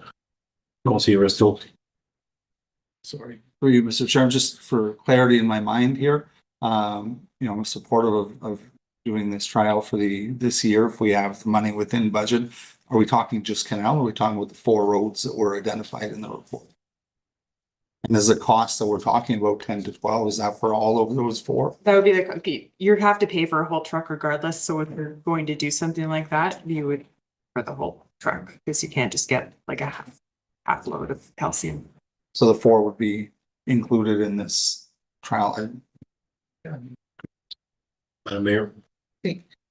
Shortly after we were receiving emails in the spring, I went and had dinner at a friend's house who lives on Canal between Nipissing and Duchessac. And it was an interesting and eye-opening experience indeed. I think that, obviously it's identified as a different level of service, and I think that that's appropriate. But there are other factors that play into it. One is that it is part of the urban service area, so that does account for the high traffic. But there are also, the lots are much smaller. Seems like they're not 2-acre lots or 1-hectare lots along there, and many of the houses are built quite close to the road, which also increases impact. You'll see some on Goulard Road. Most of the houses are pulled quite far back, and the building was dug quite far back. But the lots on Canal seem somewhat smaller than the average, and a lot of the homes were built very close to the road, which does make the impact on the property owners even more. I'm in favor of finding a way for this fall and having it included in our budget discussions. I'm just going to assume I'll be here for budget, but we're going to talk like we will. And having it be part of our budget discussion. So, fall. See Patrick. Thank you, Mr. Chair. Okay, so the 4 roads usually gets a double pass. 1 truck, you have enough to do the 4 roads? Yes. Yes? Okay.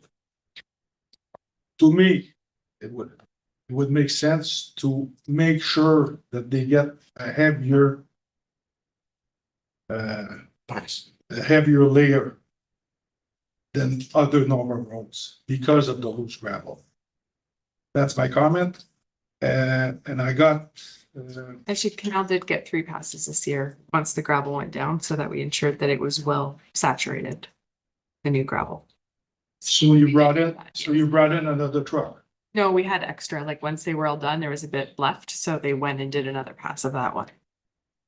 Because at that time, their calcium, all 400 kilometers of road, all of it's Yes. happening Okay, at so the same you came back. time, so it was part of a larger municipal wide Okay, by the time you- deployment at that By time. the time you do the whole municipality, you had some left, okay.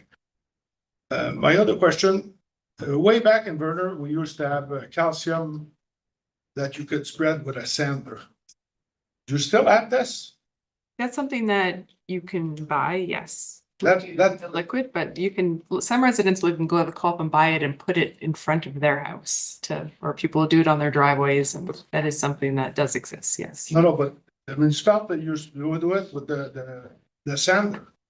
Yes. In front of the houses. So is this, so they still sell some?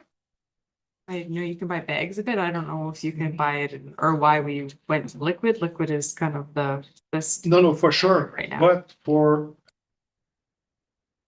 emergency or whatever, you want to quarter mile or 1 kilometers, you could use Like, the solid with the municipal truck as a sander. I don't know that we have the Could we- capacity could we to do that with our check? trucks. Yeah, could we check, please? Sure. Thank you. if I may, In regards to the calcium. Yep. Road. Yep. Not the Canal truck.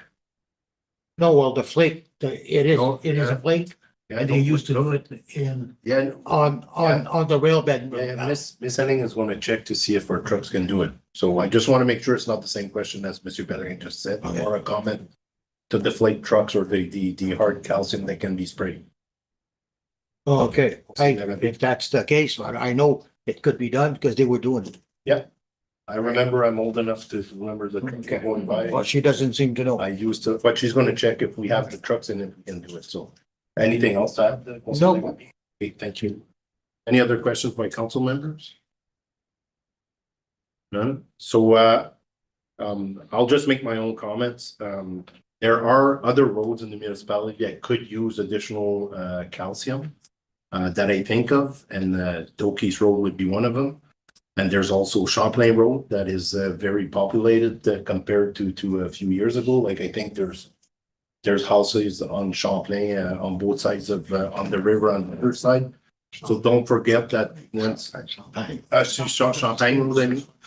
Don't forget, if we do, accept to do this, I know it's accepted as a trial, but we most likely will have requests. So after discussion with Miss Henning, I would propose that we look at the policy and that Miss Henning comes back with other roads that potentially are higher density compared to even 4 years ago or 8 years ago, and maybe try to include those to multiple calcium passes at the same time, so that all municipality and dirt roads could potentially benefit, depending on a kind of a benchmark of how many houses or potential roads or cars that are going down those roads.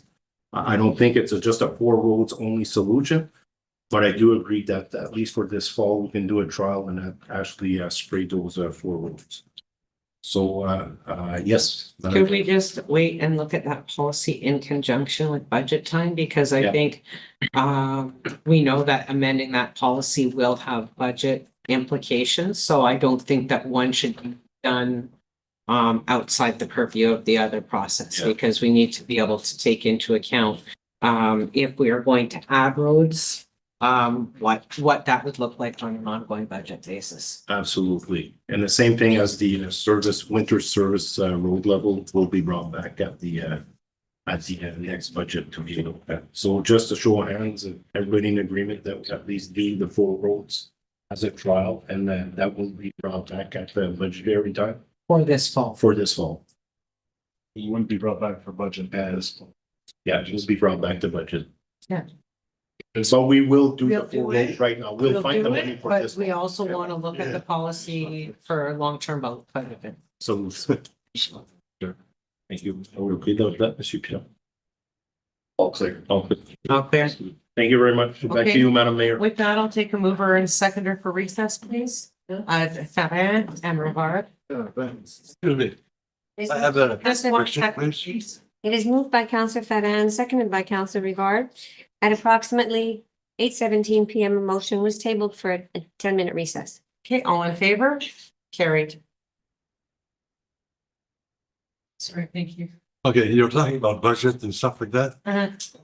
When Canal Road starts to be nice, a little bit, it's getting back down, there's less dust. Okay, and then two times a week, the grader comes up and screws everything up. If you go to Crystal Falls, that road is like a highway.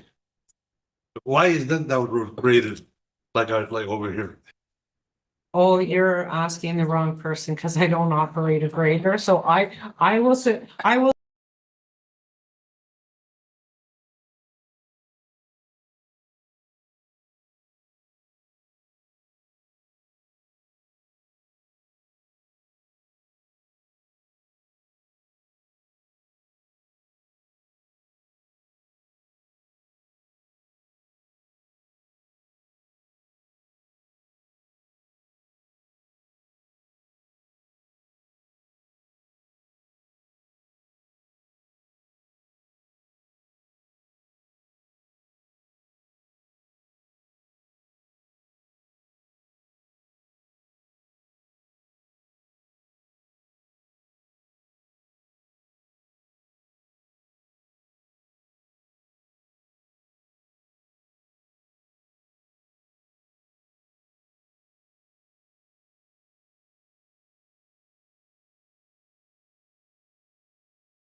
Okay, welcome back, everybody. We're in our committee of the whole. We're moving on to 5.3 Community Services Committee. Pass the floor to our Chair, Councillor Rabar. Thank you, Madam Mayor. So we have 3 items today. Remember, we discussed bringing up some of these costing updates. We've had municipal building and community center. The first on the list will be the cash bay washroom work that we request to get costing on. So I'll pass that over to the CP office. Thank you, Mr. Chair, and you have the report before you, but certainly, I know that Monsieur Poulin has additional information, so I will pass the floor over to Monsieur Poulin. Thank you, for you, Mr. Chair. So as Mr. Chair just explained, we did do a costing and an overview of scope of work that required to upgrade the washroom facilities at the Cache Bay Community Center. As you'll note, the architect through the review of the Ontario Building Code did point out that the existing washroom facilities cannot accommodate for accessible washrooms. So the scope of work you have in front of you includes a universal washroom that would make that facility AODA compliant. And just by renovating the existing washrooms, we couldn't look at making it AODA compliant because of the size of the existing washrooms. The total cost of the project, and again, my apologies, the full detailed scope and costing was provided to you today. It should have probably gone last week. That was an oversight. I do want to caution when we do provide, and council does require all relevant information to make informed decisions. But as you can tell, we have very specific costing, although it's a Class D estimate. We do provide costing. So if we were to go to tender, it puts us in a position where now these estimates are public and contractors can bid accordingly. But that being said, we want to make sure that council had everything in front of them to make an informed decision.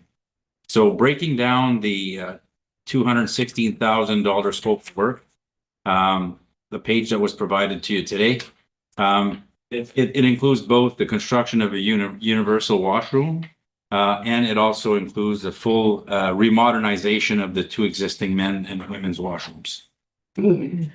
So that would be 1 new washroom and 2 completely renovated existing washrooms as well. In addition to that, there's contingency fees included in that project. That we have our professional fees for architects and engineering, and they amount to the total project cost of an estimated $303,000. I'll open it up to questions if there are any from council.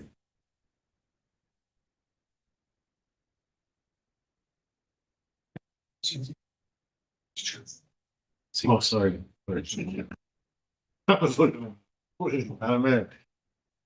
Okay, so for this particular job, when we looked at the existing washrooms, the idea was, can we get, proper wheelchair accessibility into those? From the details that were sent today, the costing of $300,000 and change includes total renovations of the 2 existing washrooms. So the women's washroom, the men's washroom, plus the construction of, does everything function within those 2 main washrooms now? The toilets work, the sinks work. There's no kind of functional issues with the existing facilities? As far as I know, those 2 washrooms are functional. Okay. Because, in my mind, if they're functional washrooms, if we were going to go ahead with something like this, I would just recommend doing something that was like, I believe they're a little dark or whatever, but you could probably use a coat of paint, like do a cosmetic, paint and brighten it up or whatever, and focus on just the addition of the universal washroom. I don't think that it's a good investment of money to replace toilets that work with more toilets that work. And that would That would be my thing. Like, I would like to see us get to a point where it's affordable and kind of easy to approve and meets the accessibility requirements, allows our residents dignity to see, use the facility without over investing on things that aren't necessary. Thank you. Thank you, Melvin. Sorry, conseiller Polonais. Curieux, c'est quoi le coût de l'analyse des architectes comme c'est là, juste pour faire ça? Juste curieux. L'analyse des architectes pour nous avoir, Ce qu'on a en avant de nous autres. j'ai pas les chiffres exacts en avant de moi, là, mais je figure ça va être 5 000 $. Et ça dit en dessous de Universal Washroom Requirement, ça dit Part 11, renovation states were extensive renovation. Et là, faut que tu rencontres le code, mais extensive renovation, c'est qui décide que c'est extensive renovation? So again, extensive renovation, we'd be going into, if we're completely changing plumbing, electrical layout, that would be considered extensive renovation. If we're just doing a like for like, we're changing a sink for a sink, we're putting new light fixtures where existing fixtures were, if we are changing the wood panel dividers to a more modern thing, then we're doing a like for like. So we're not going into an extensive renovation, and we probably would be able to get away without having to have a larger investment to reflect that that facility is not AODA accessible. But we thought we'd look at the accessibility of that facility and provide that as an option, because currently it's not wheelchair friendly. Anyone attending that hall does not have the ability to use a washroom that is accessible. Non, for sure. C'est juste curieux que c'est qui déclenche ça. C'est quand on commence à élargir des portes, ou on commence à faire comme la définition exacte de extensive renovation. On pourrait vous revenir avec ça, de ça quoi que ça constitue. Mais quand on commence à changer de la plomberie ou élargir des portes, des choses comme ça, je pense que c'est là que ça déclenche un mandat d'être accessible. OK. Quand tu fais tout cet ouvrage-là pour la toilette, faut que tu mettes la toilette au ODA ou pas obligé de faire tout le building, juste. C'est ça. Juste cette partie-là. OK. Okay. Parce qu'à KHB, on a déjà notre entrée est accessible. OK. L'entrée principale à l'édifice, c'est juste la chambre de 20 litres. Ouais. Oui, on aurait fait le tour avec. Oui. Le comité d'accessibilité. C'est ça. OK, merci. Thank you. Through you, Mr. Chair. To answer one of Madam Mayor's first questions, no, not all toilets are functional. They're functional, but they leak. There's water often. Some of the sinks would require plumbing. There's a barrier going into the men's washroom because that's where the men's urinals are on the other side.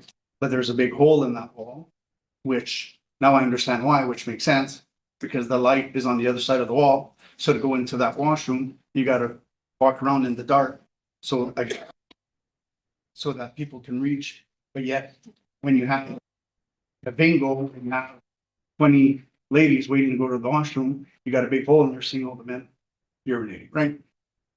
Personally, obviously, I'm in favor of this. We definitely need to make that site better. It's being utilized often.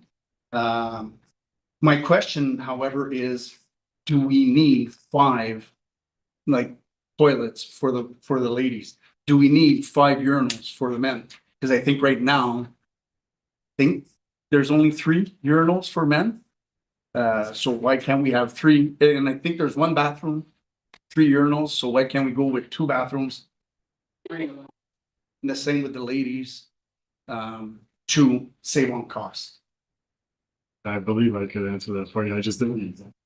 There's specific numbers of toilets required depending on capacity of an assembly hall, which this would probably be what it is. Well, that's what I mean. I don't know. But if that's the minimum, so be it. If it can be less to save costs, even better. But, and I'll reiterate the same thing that I've said in the past. A year and a half ago, staff found funds, basketball court in Cache Bay. This council said, no, let's take that money and put it into the building. Then let's take that money and put it into the building. The Cache Bay Trailer Park was sold for $790,000. What's wrong with taking 300 and putting it back into that building? We have a basketball court now, but thanks to a construction company here in town that donated it, so that's fantastic. That saved us money. So let's take that money and put it into the building where it should be. David, did you still have? Oh, got the question answered for it. Anybody else? So right now, we're not necessarily voting if we're back as a resolution. This is just receiving as information, but would we get a straw poll just to kind of see who's in favor of a project like this? Oh, Madam Mayor. I think that the direction is granting staff permission to send out an RFQP, whatever. Is that the direction that staff is looking for? But we generally don't issue requests for quotes or tenders if we're not budgeting. If council has not approved budget for the project. Okay. You just can't go out and get feelers to see what it's gonna cost. If council wishes to proceed with that, I recommend that council approve budget line item to cover the cost and then we tender.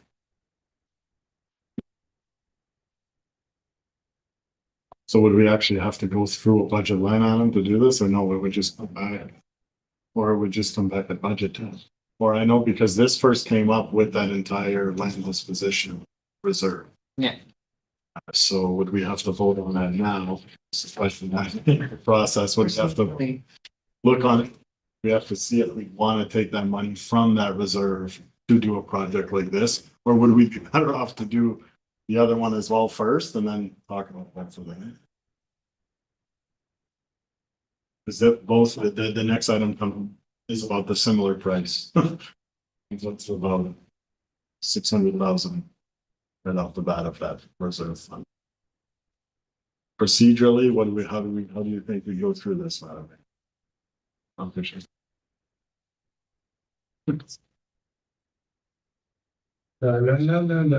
Madam Mayor?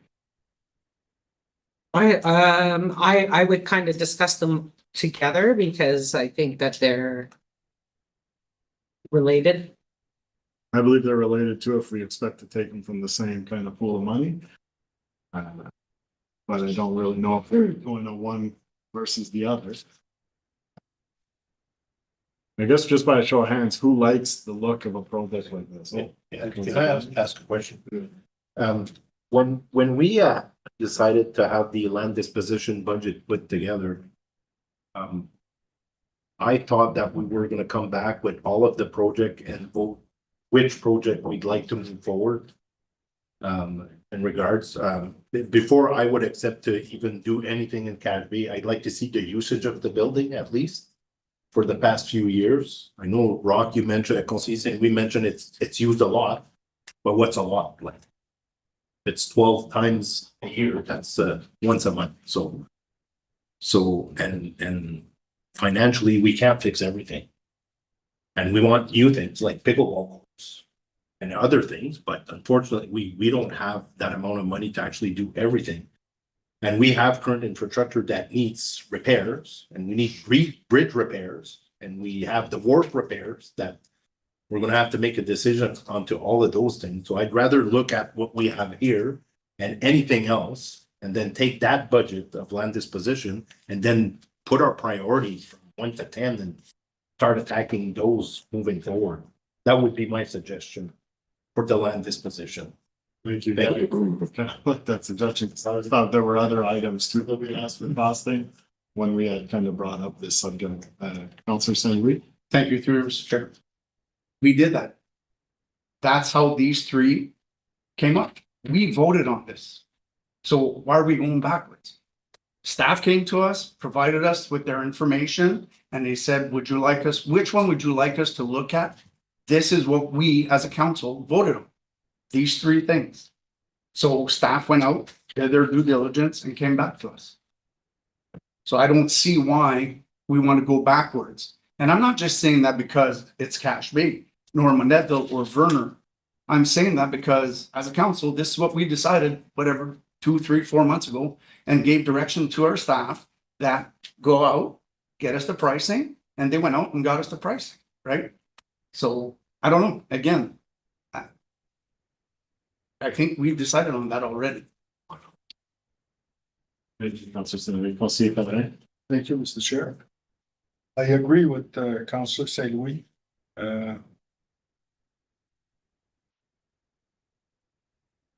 How do I see that? Even the Cache Bay, I know it's around if it's Cache Bay is not far from Sturgeon.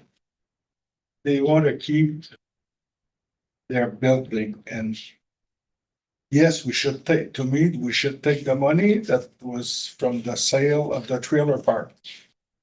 Cache Bay was smart enough to initiate that when it was Cache Bay, and it's there and it's been sold, and we could use part of that money for the people of Cache Bay. That's all I'm gonna say. Conseiller Farrand. Thank you, Mr. Chair. Councilor St. Louis, thank you. You're absolutely correct. I thought that this is how I remember it. I thought that was the idea behind the land disposition fund. And the only question I would have about this one, and I'll have the same question about Monetville, is everything in there absolutely necessary? Can we cut this back somehow? We don't seem to be getting any other options than let's do the gold gilded version.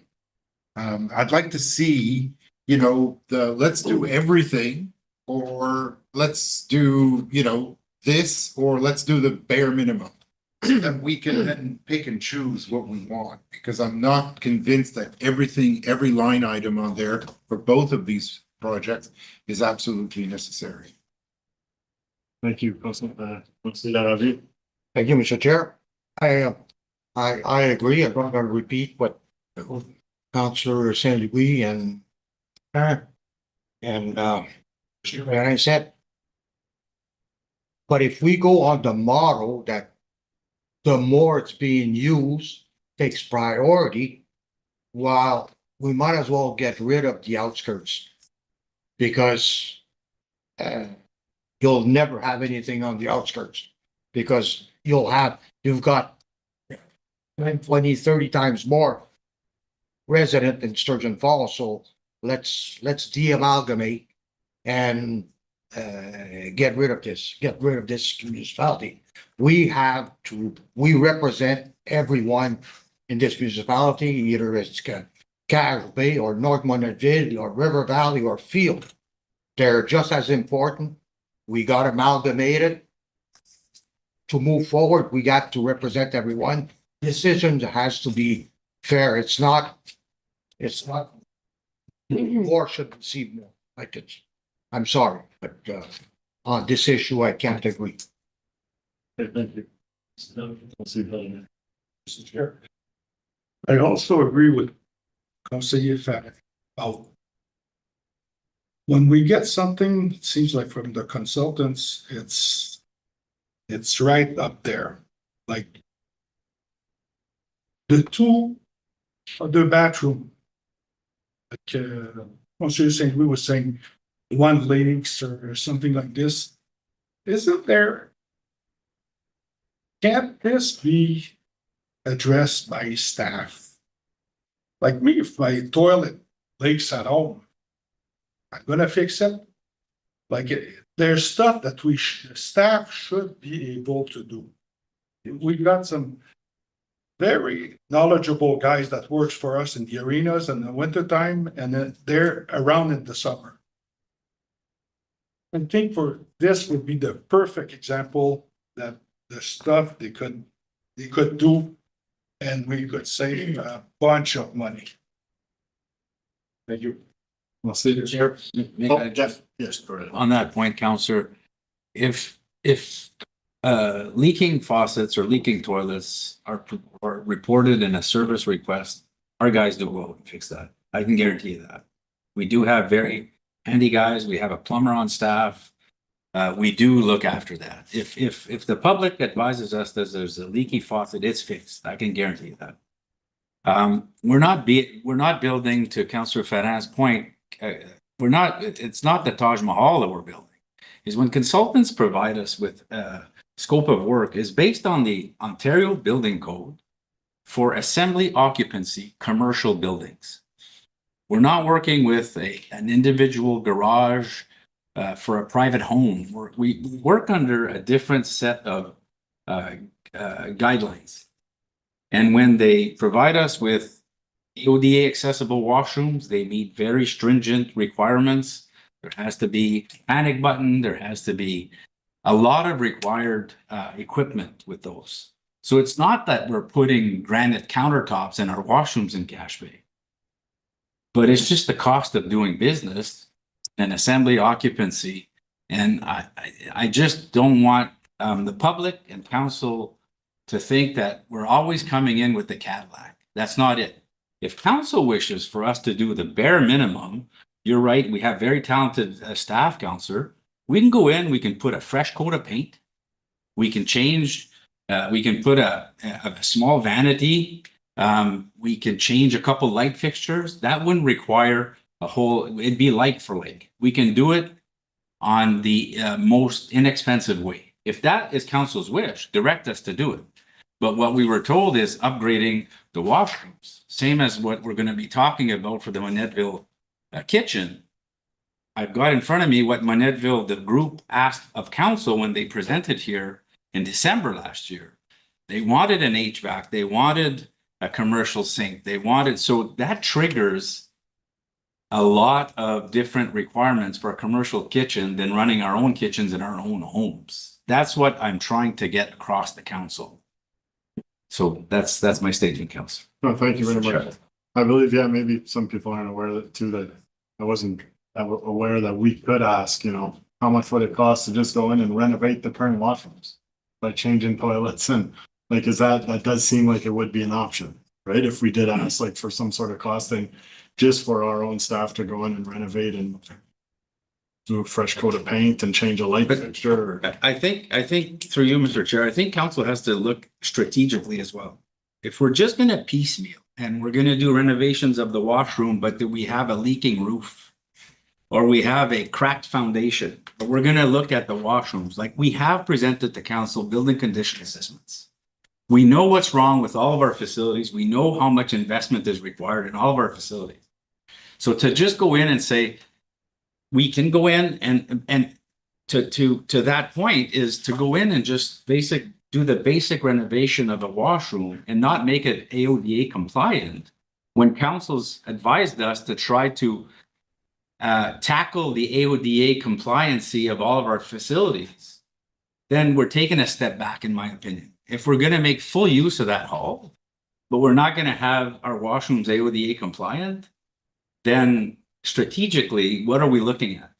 And if we're going to look at the Cache Bay Community Center and invest $300,000 in the washroom, what else do we need to do? Because we know the boilers are coming up.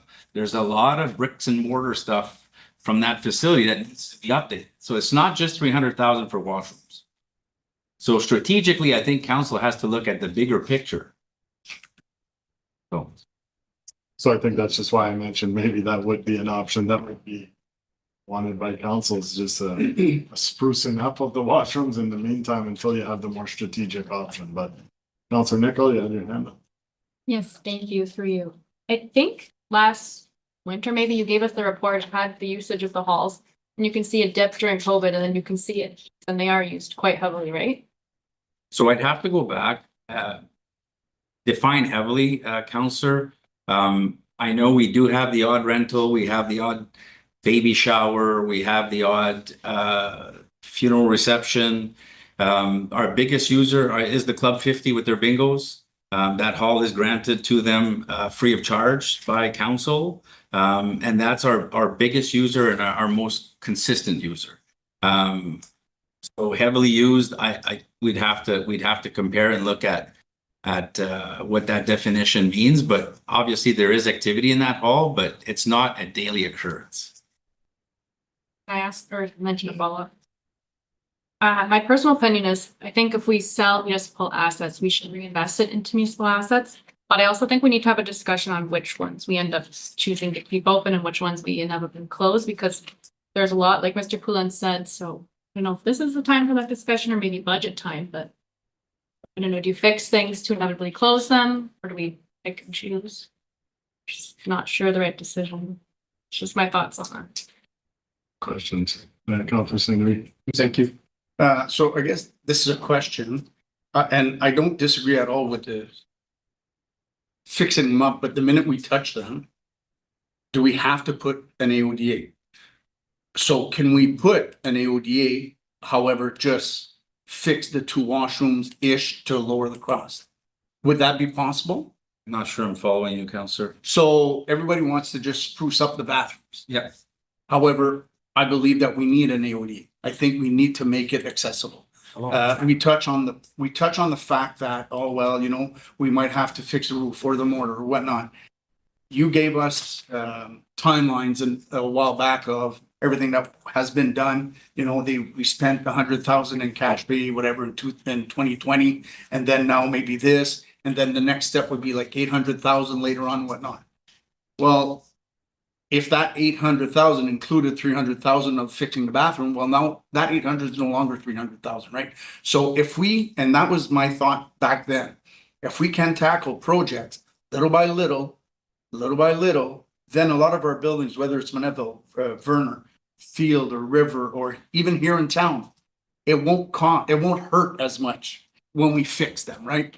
So my question is, can we put an AODA, make it accessible, and just fix the bathrooms what's there now? Or would the regulations say, no, you're gonna put an AODA, you're gonna have to spruce up both like to their guidelines? Okay, now I'm following you. So if we would go with a universal washroom, Yeah. that's the bulk of the cost. The two other washrooms, existing washrooms, the consultant was recommending renovating them. Okay. So I think that's what you're proposing is is being proposed. Now, his recommendation of renovating the existing washrooms is probably more than just paint and a new sink. He's talking about changing the sinks on each side. Yeah, and the stalls, because they're plywood right now. They're painted plywood. And then we added a janitor's closet because we don't have one in that facility. So he's kind of looked at all of our needs as well, and reconfigured that. But it's not like we're gonna be busting the floor and changing all the plumbing, but we would be renovating them so that they're modern washroom facilities. Yeah, because when I look at them, you see all the sinks, which are on the west side, are now moved to the east side on the ladies' washroom, which is the same, which would have the backing of the men's side. So. Thank you. So to move this along a little bit of this, here is the. Does council feel comfortable allocating $100,000 of the land disposition fund to a project such as this, or would we like to see more options? I guess to start is, would we like to see more options before making a decision on the Cache Bay Community Center? Because I do understand that it is true, if you put that money into it, does that mean that we are then strategically putting all our eggs into fixing this hall within the next 5 years, right? That's where I'm not too sure where this vote goes, if we are even voting on this, and I can use some help on the process for this situation. I think you're maybe missing a little bit what Councillor Singh was saying. If we do go just sprucing up the washroom and make a universal washroom, and use our staff to maybe do the rest.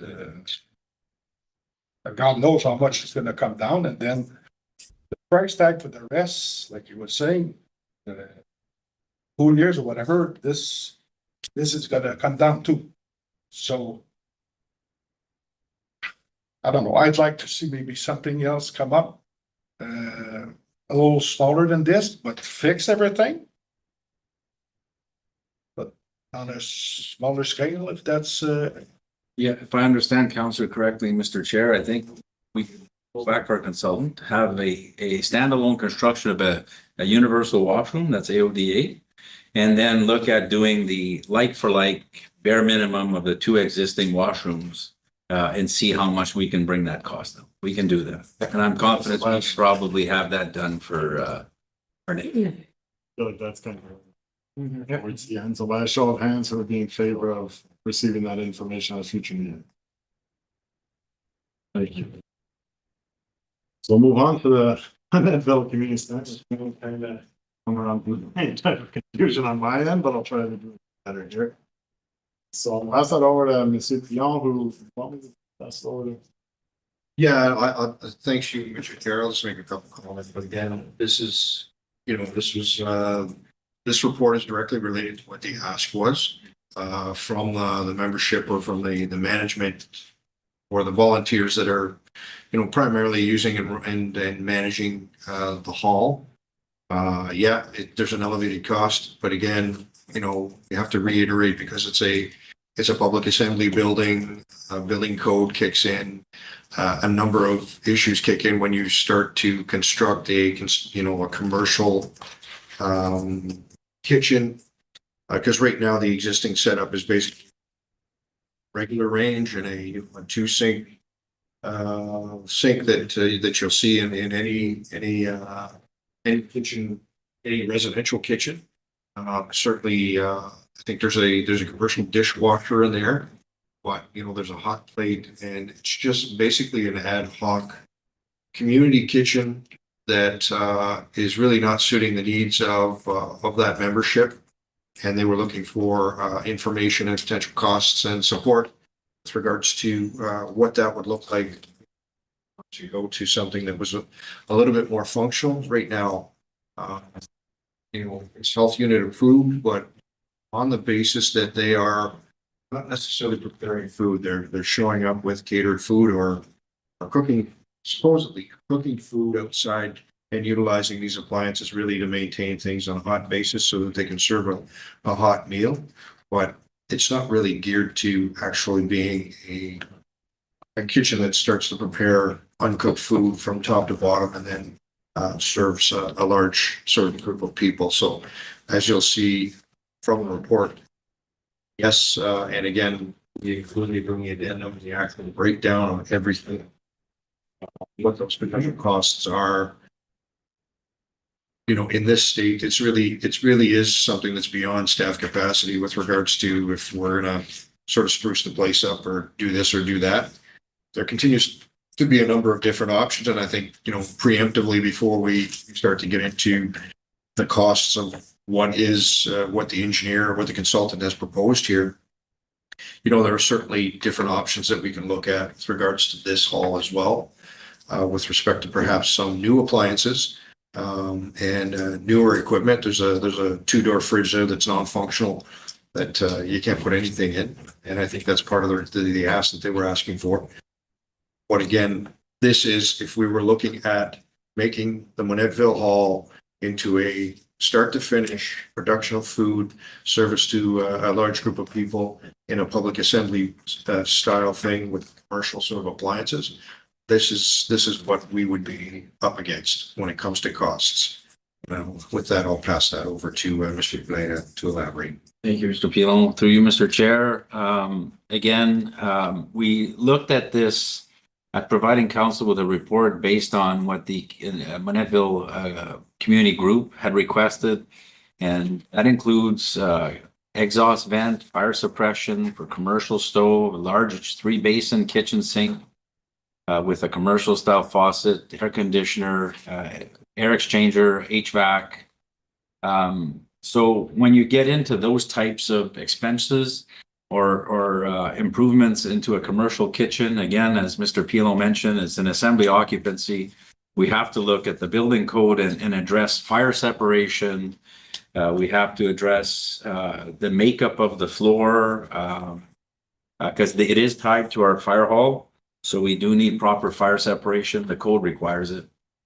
We need to look at ventilation. And so we had to move the configuration of the kitchen so that the hood would be facing an outside wall. So the layout you have in front of you meets all of the requirements set out by the group to a cost of nearly $300,000 and it's a small space. But again, that is meeting the Ontario Building Code requirements to run a commercial kitchen.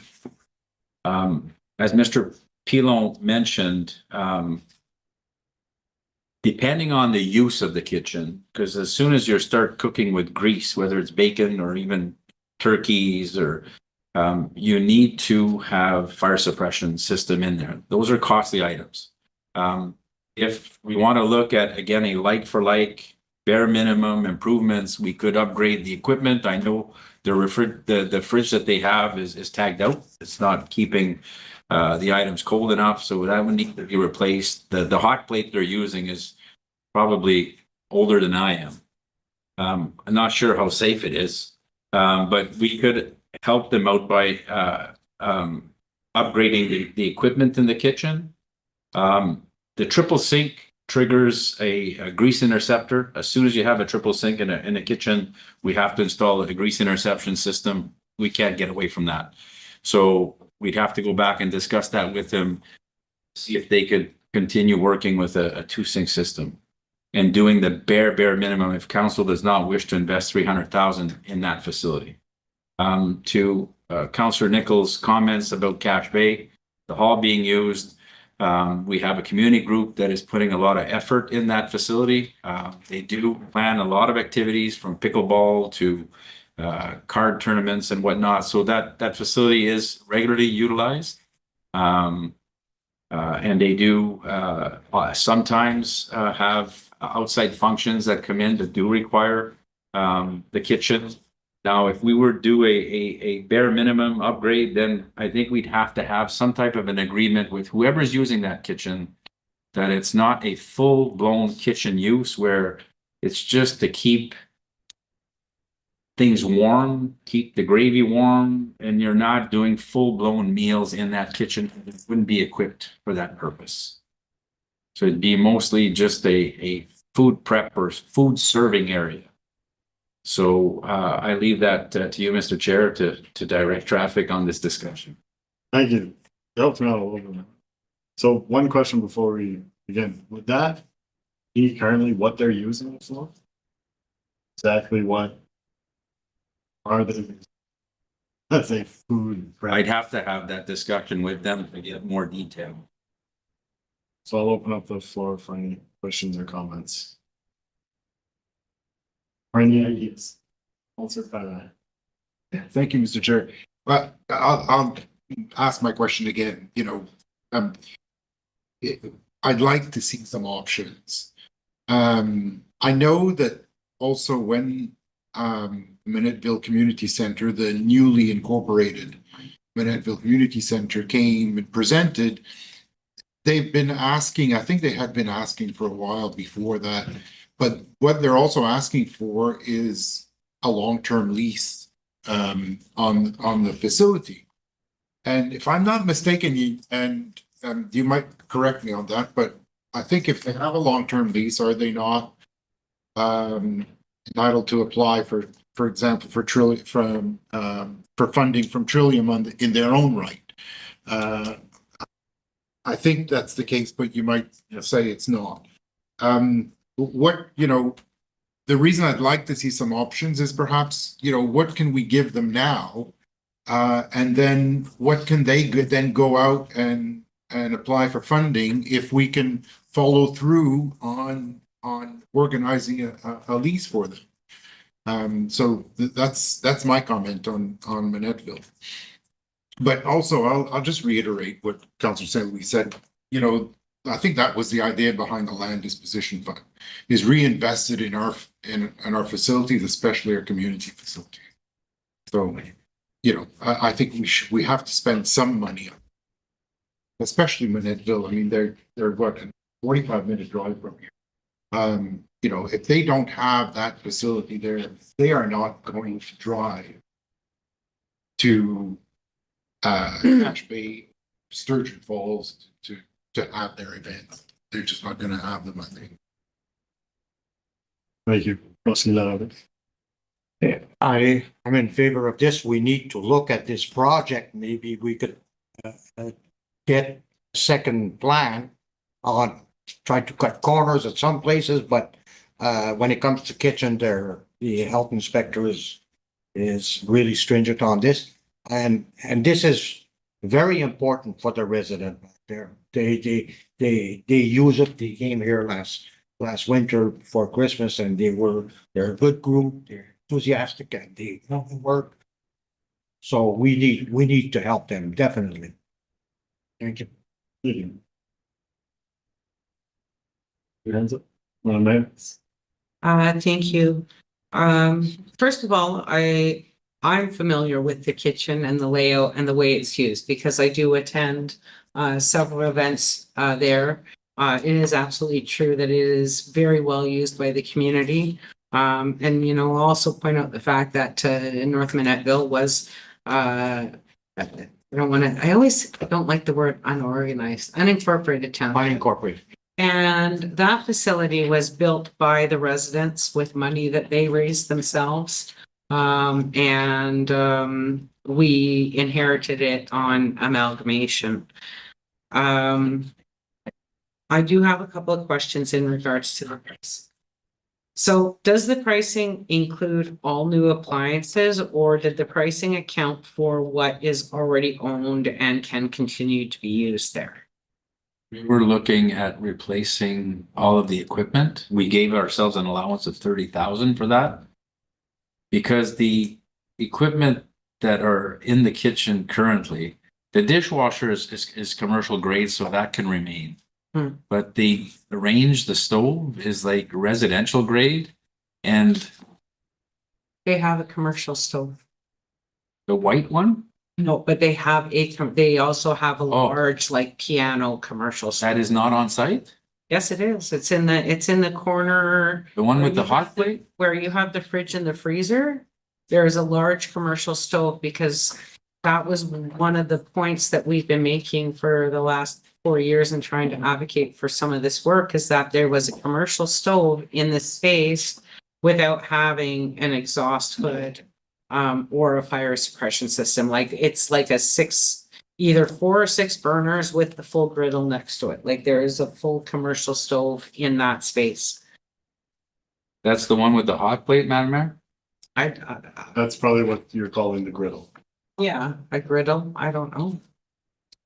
Probably. It's a silver commercial stove, no? Okay.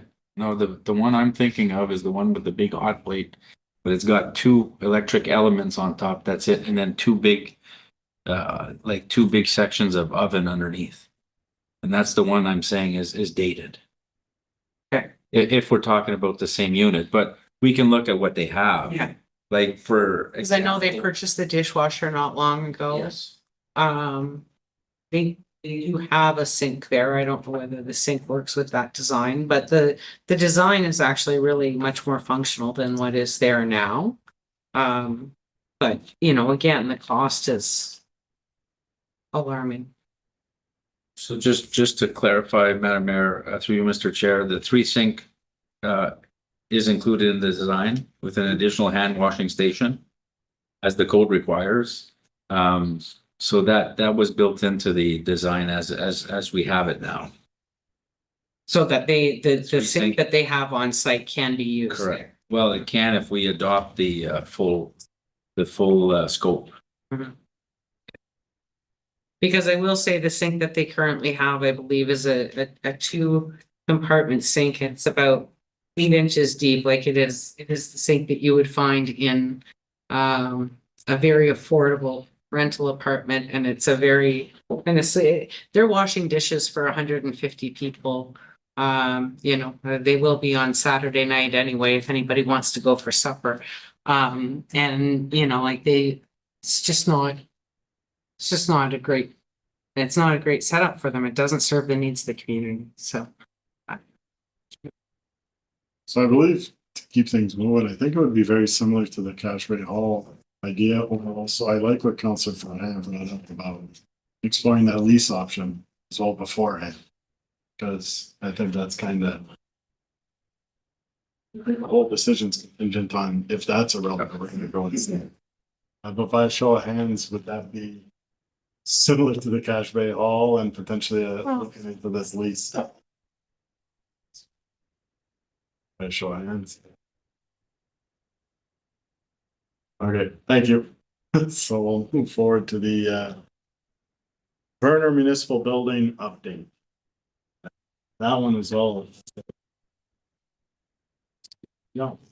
Thank you, Mr. Chair. Yeah, you have before you a fairly extensive report, and again, in the agenda, we actually did include the consulting report, just so that you have a bird's eye view and have all of the information. The initial addendum or agenda headlining the report, so our apologies on that. And again, this is specifically addresses the masonry condition of the building. As requested, we requested look into what would need to be done with respect to that particular issue of the building so that it continues to be serviceable and safe. And as you can see, of options and recommendations with respect to that issue. We did take into account the condition assessment in 2022 and again in 2020, well, recently. And as you can see, there is good information with respect to that. There wasn't a whole lot of shifting of the actual mortar work, but it still needs to be addressed in the opinions of the consultant and certainly in the opinion of our facilities manager with respect to, making sure that it is it's a safe space and continues to be usable in future so that there's no further degradations. With that, I'll pass it along to my colleague, Mr. Boulay, for any additions or any.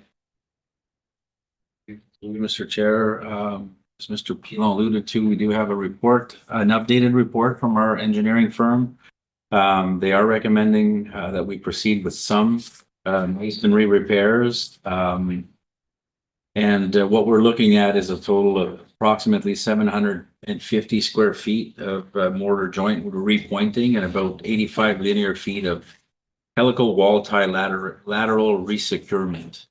That would be the first step of ensuring that the masonry on the building is secure and avoid any risk, further risk. Now, again, similar to the discussion regarding all of our facilities, strategically, what we're looking at is doing the essential required work and then allowing council to look at various options and strategic decisions for that and other municipal facilities moving forward.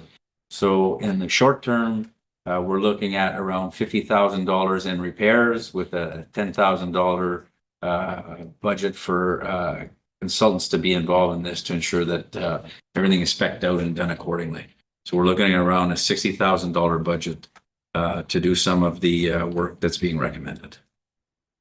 And if I may add, we do have there was some work budgeted in 2026 for the Verner building. So yeah, we're not actually talking about second budget.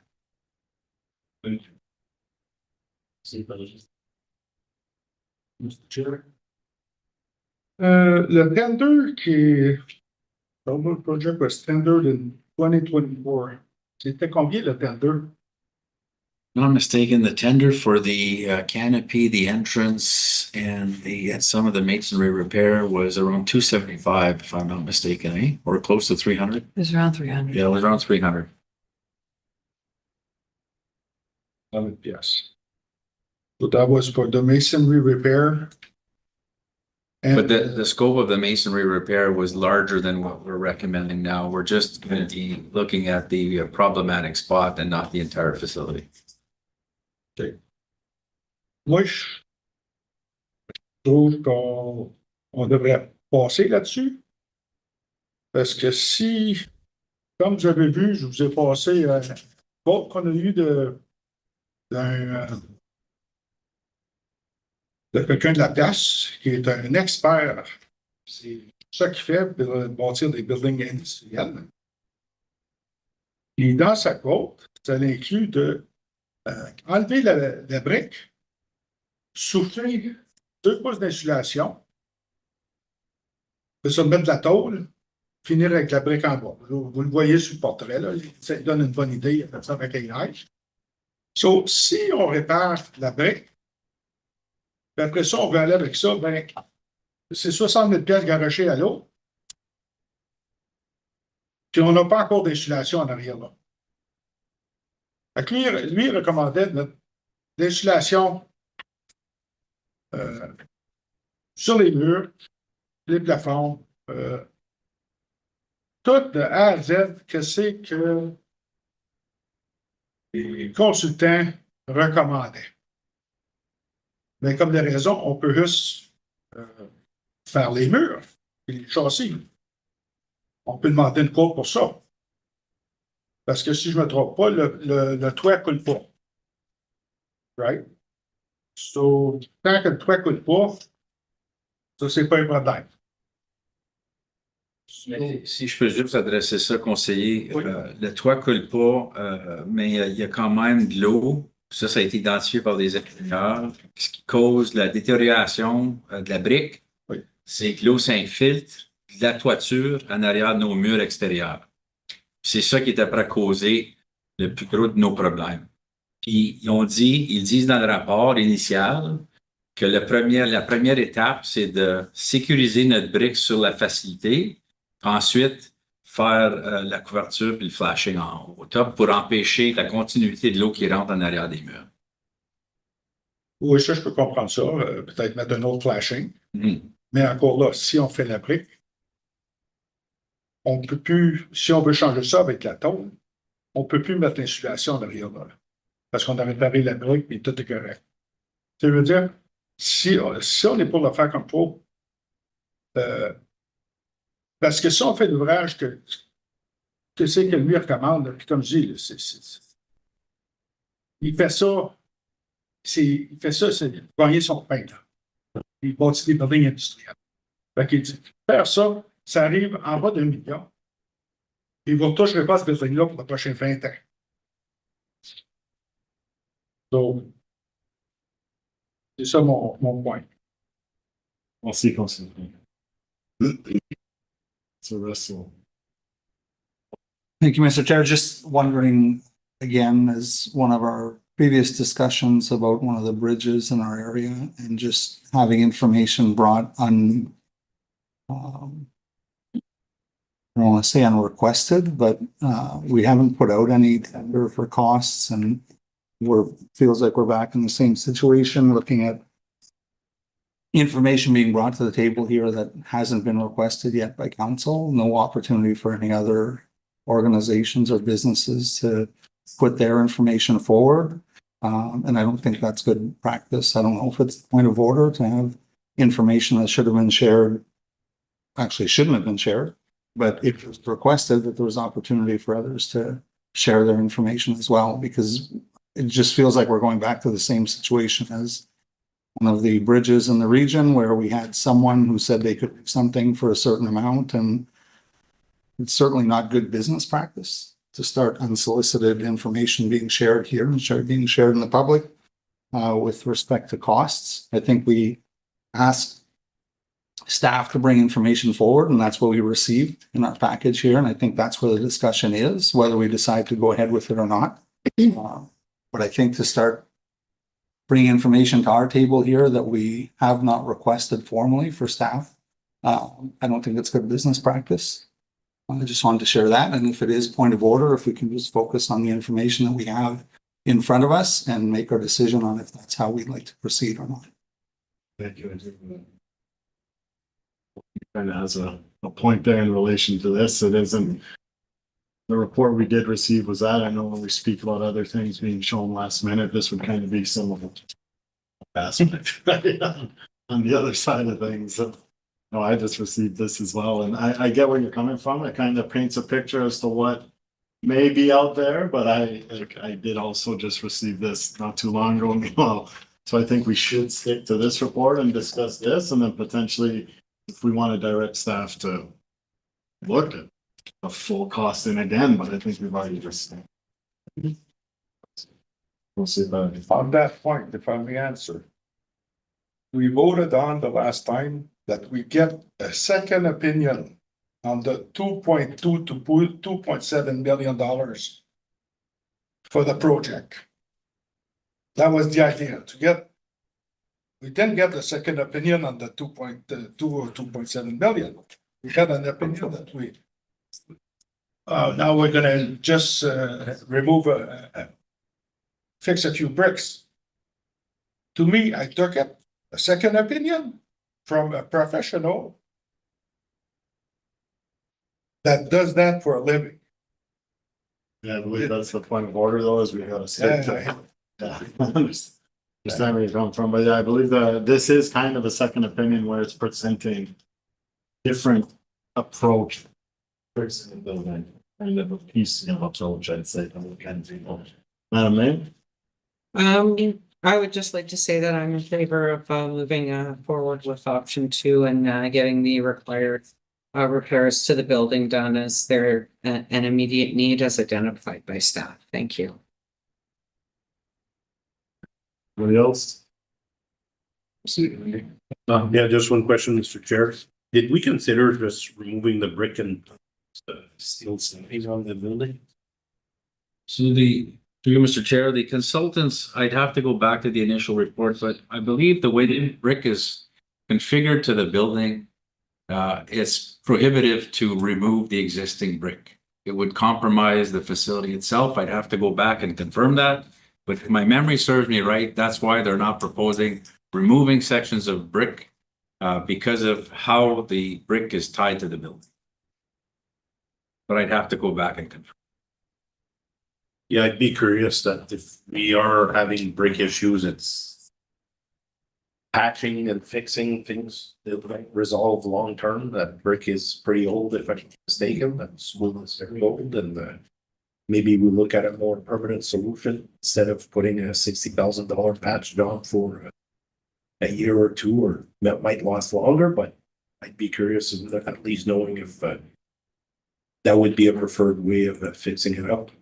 And Mr. Chair, may I follow up? Yeah. I'd be in agreement to go back to RFP and see what would be the cost to put that building back up to code and see if we can get good pricing from other contractors. That would be one of my recommendations. Thank you. Just through you, Mr. Chair, just to clarify, Councillor, are you requesting that we get a second detailed Class D estimate on what it would take to bring the building to an acceptable standard from just a different architect? Or because again, as we alluded to with other projects discussed this evening, we can't just go to tender to see what and have a scope of work without council approving a budget prior to us going to tender, because we don't want contractors to bid and we don't have an approved budget on that. So if it's council's wish, if that's an option council wishes to look at, we can provide the building assessment. We can provide all of the intel we have to a separate consultant and see if they come back with the similar scope of work to resolve all the issues with the building. And council would have 2 professional opinions. That would be my suggestion. It's a suggestion. Thank you, Mr. Chair. I totally agree with this, that when I know it's not normal procedure to have a contractor come in estimates on, but then when the information is, and they're professional, we got talking about the bridges, in Vegas, Oh, we're back to this point of I know. order aspect, yeah, Yes. we gotta just thought, you know, we're at the, It's very important that we have correct information, to, correct numbers. so you would be in favor of Councillor Nami's suggestion of getting a second? Yes. Just want to clarify, and I know Mr. Lane kind of alluded to it, but it's the same process. This would be the same process that we've already undertaken with regards to a consultant doing all of this work. This is not us tendering it out to single source contractor, which, you know, just to be on the record, is completely appropriate and outside of any councillor's purview or authority. It's not a valid municipal document in my eyes. It doesn't contain all of the information that we have. It's not generated by staff. And in my opinion, it's grossly misleading to the public. And to be discussing this in public is unprofessional, but certainly improper. I'll leave it at that. From a process of where we're at with the Werner building, if you're asking us to just go back and tie up another consultant with engineers and whatnot to grab all of the information that we currently have and give us another opinion on potentially what it would cost, I'm not sure that that would be a good use of resources. You know, if that's council's wishes, but you know, as your advisor, I must say that that wouldn't necessarily be the greatest use of our resources now, because SALT reports are costly. Building assessment reviews are costly, and we're already there. We have a lot of data on this building, and you know, from a perspective of if the decision is to move forward to repair the building and bring the building into a more modern state with respect to you know, it open, accessible, all of these pieces, redoing everything that needs to be done. We have the capacity, if council's wishes are to move forward and allot budget for this particular repair, we are in a position that we could go and action these things. That is the logical next step, in my opinion. And as your advisor, again, I just wanted to kind of put that out there and be clear with everybody on that process. Thank you, sir. Thank you. Sorry, Councillor Fernandez. Thank you, Mr. Chair. I'm sorry, before yeah, you sorry. begin, can we please do a motion to extend? And mover and a seconder, please. Councillor Resto, Councillor Nicol. It was moved by Councillor Resto and seconded by Councillor Nicol. At approximately 9:32 PM, a motion was tabled to extend the meeting beyond the regular curfew in order to proceed with the agenda. Questions or comments? All in favor? Okay, that's carried.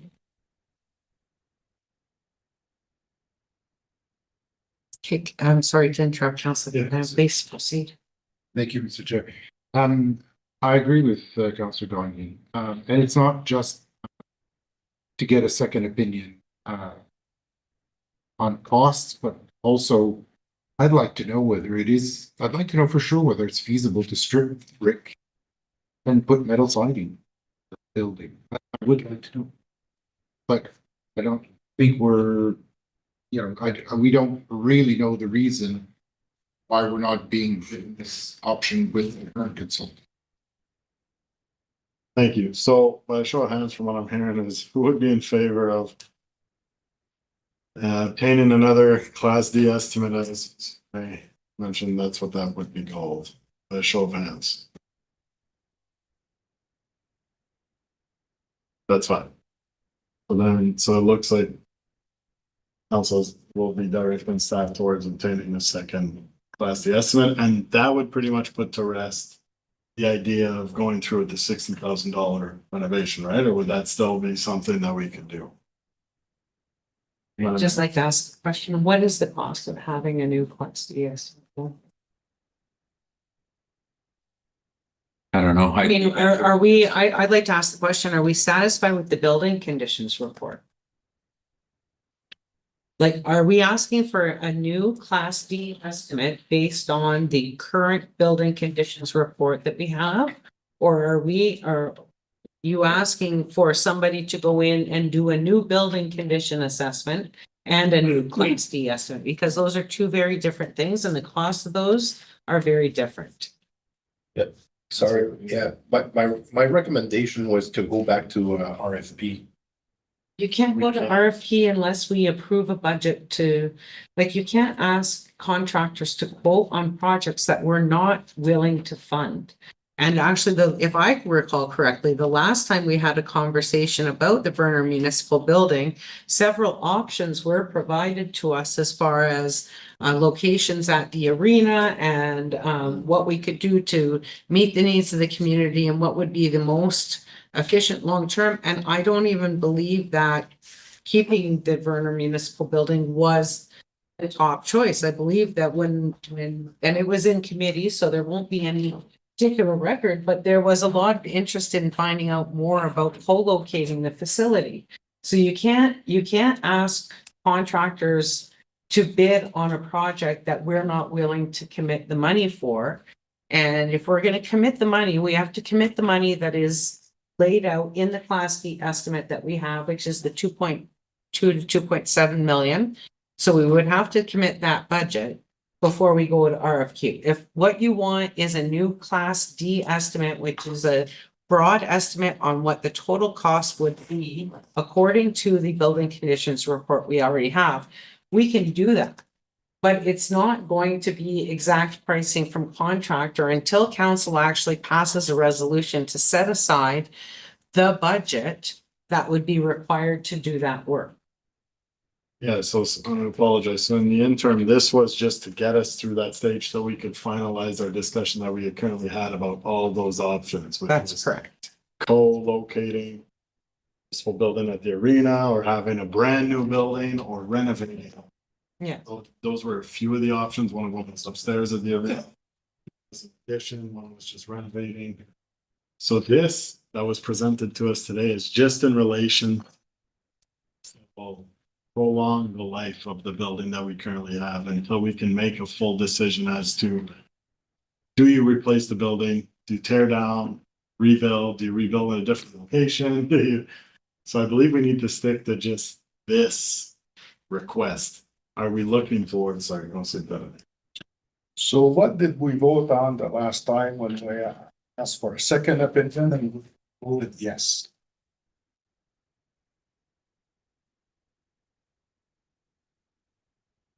I believe that was required. I believe that was regarding going to the ring.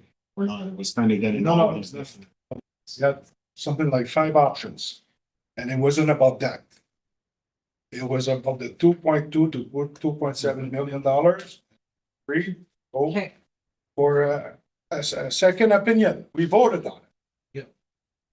I'd just like to move back to the discussion that's actually in our packages tonight, which is whether or not to proceed with the immediate masonry.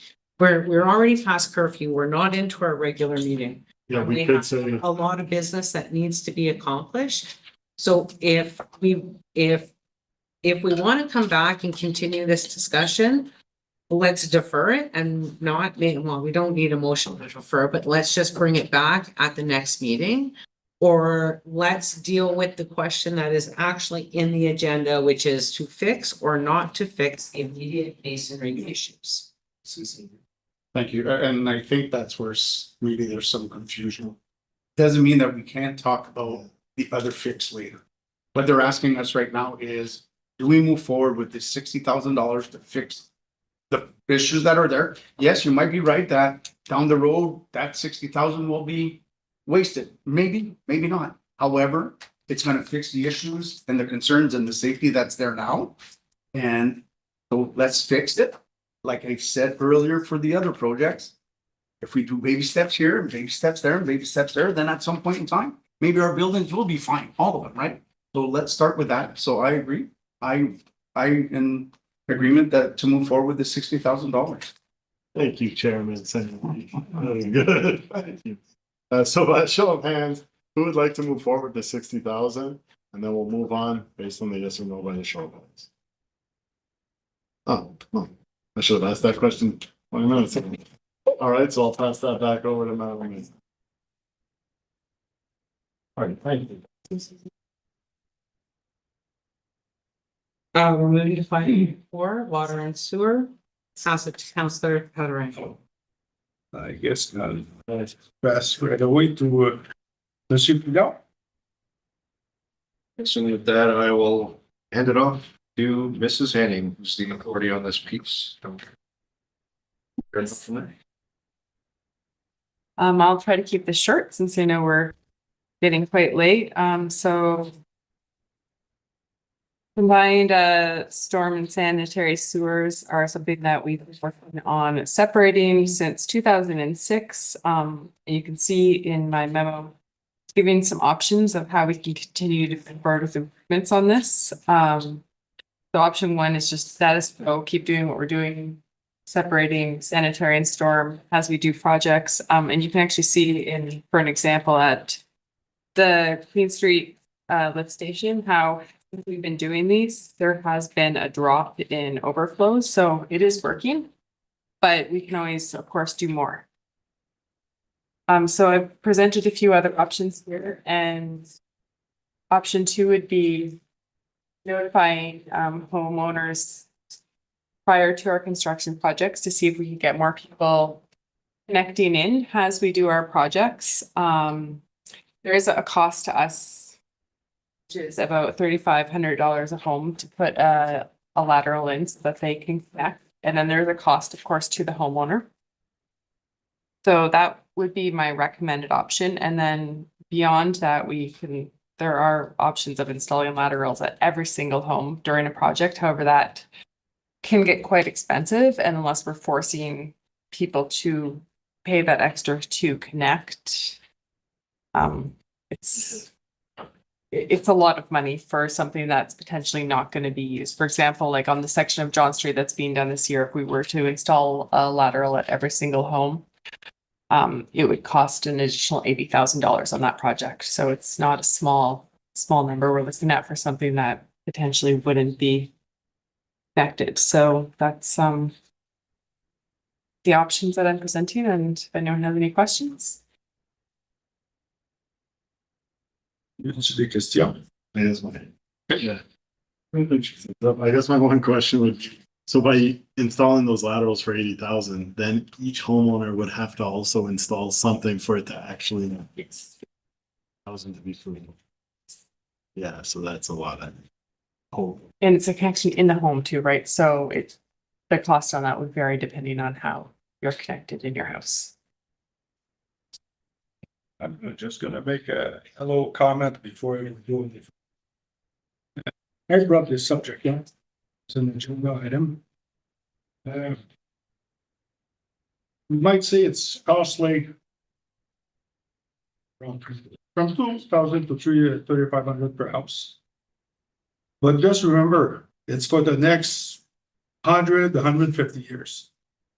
Because most of those the pipes are 15 to 20 feet down. So you're not going back down there anytime soon. Those pipes are good for, like I say, 100 to 150 years. So divided by the amount of years, it's very cheap. But on the other side, if we don't bring the property, how are we gonna force the people to disconnect their sump pumps? That's overwhelming the sewage plant. Every time it rains, the sewage plant is over capacity, and we're talking about the environment every once in a while. Well, it's thousands and thousands of raw sewage that goes to the river. Okay? That's not accurate, sir. I have to, we have to be realistic here. And Mrs. Henning does have some statistics here to share with the group, but it does not happen every time it rains. We have the statistics of exactly when it happens and how it happens. Okay, can we get that? But I just want to be clear that you're misleading council, you're misleading public on the fact that by saying every time it rains, we're dumping raw sewage into the river and two river systems, which is completely inaccurate. I just want to be clear on that. So on my agenda request, I asked for those dates, but they're not in there. Yeah, I know you had them, but they're not in our report, which I asked. Very simple. And I asked like, I think 14 days ahead of time, which you told me that I was late bringing my stuff in, and I got this in writing, so don't push that issue. So, We'll let Ms. Henning give you the information. yeah, but it should have been in the report here, so we can see. So just to go back, just for information, the water plant, okay, puts out, about 4,000 cubic meters in the winter per day. In the summertime, it puts out 7,000 to 8,000 cubic meters of water per day. And its capacity is 14,000. Okay, the sewage plant treat usually from around 4,000 cubic meters per day in the wintertime, treats 10,000 cubic meters in the summertime. So that's way more than it's pumping to the houses. And the capacity of the sewage plant is 26,000 cubic meters per day. So that when it overloads, we're talking about $26 million, 26 million liters per day that the plant cannot take. So those pipes, I think, is very cheap. They should have put, in my opinion, that's the work I used to do in the past in Elliott Lake and in BC, and we always put the two runs in. I don't understand it. Okay, I'll keep going later on. Conseiller Saint-Louis. Thank you, Mr. Chair.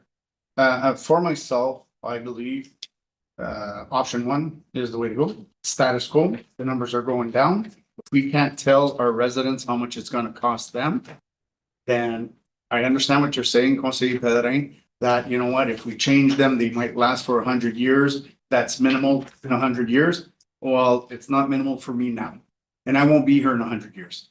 And whoever owns my house in 100 years from now, if it's still there, they might benefit from it. I think our residents care about the now, not about the future. And I shouldn't, sorry, let me rephrase that. Not about, however, what we're showing right now, what our staff is showing us is that the process is working and it's going down. And I think option one is the way to go.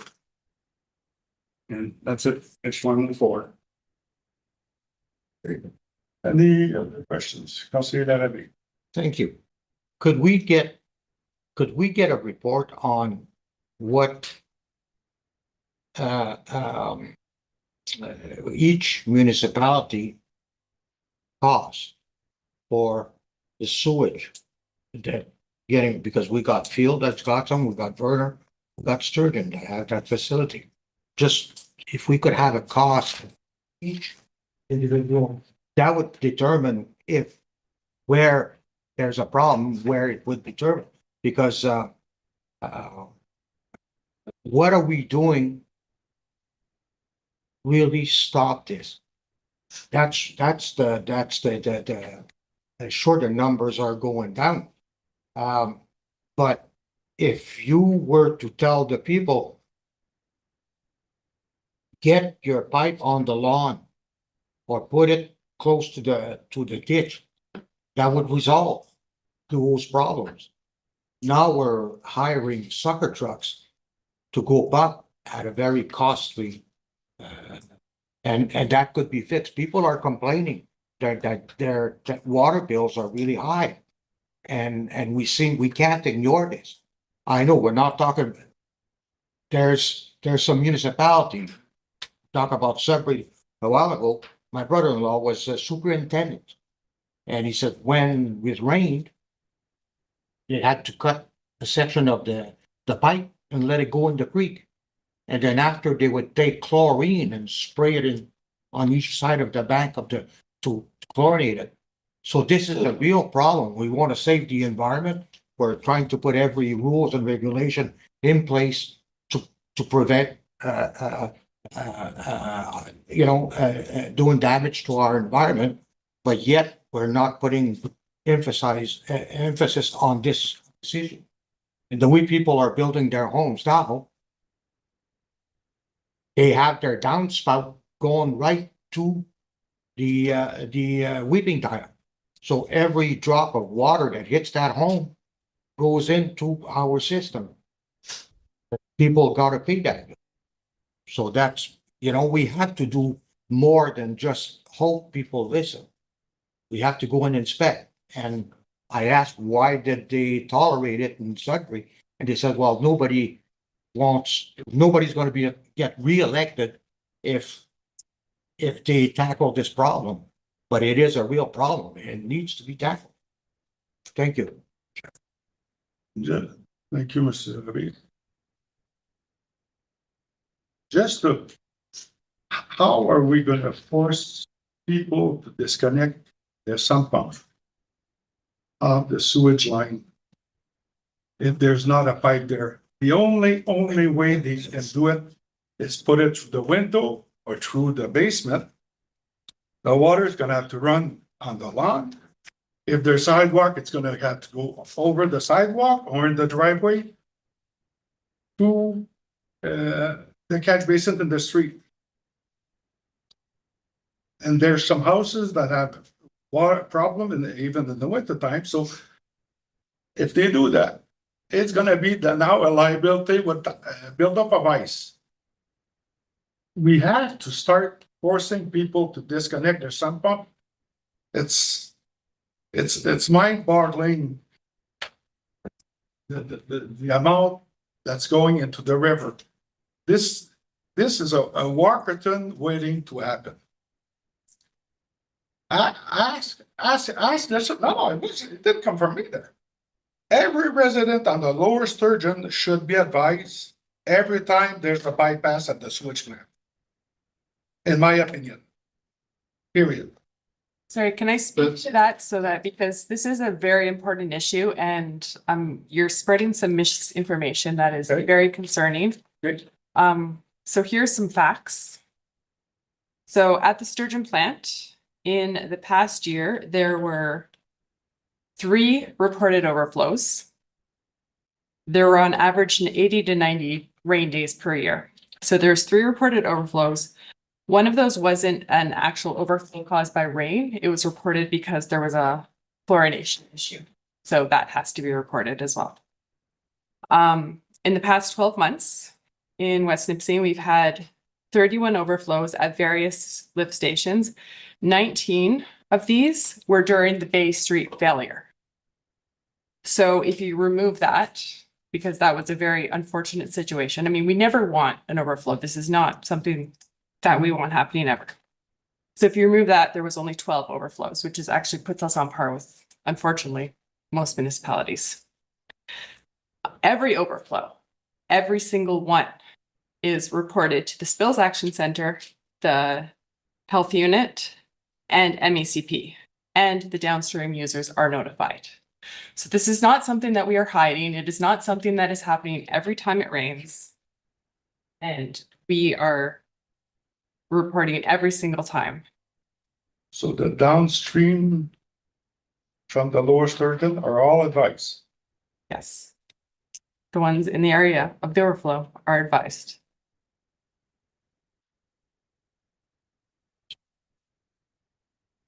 How? That's a first from that I hear that. Oh, we'll see. We'll see from the results from the people listening, but I talked to a few of them. What's happening, and they were enraged that they should know about it in case they go for a swim because dog goes in the. But you're also claiming that it's happening every time it rains, and that's inaccurate. Okay, that's maybe exaggerating. I'm sorry about it. But you said it just overflowed 3 times in 2026? Technically 2 times, because one wasn't an overflow, it was a chlorination issue. That you had to report to. Yes. Just 2 times. Yes. Still those 2 times. We're talking about the capacity of the plant. we're talking about 26 million liters. Well, I don't know where you got that information, but maybe we can clarify. I got it from Mr. Ming, because it's my We committee. would have to clarify that, sir. I got it from Mr. Ming. But I mean, we can direct staff. We could provide those reports to you, make sure that that's accurate.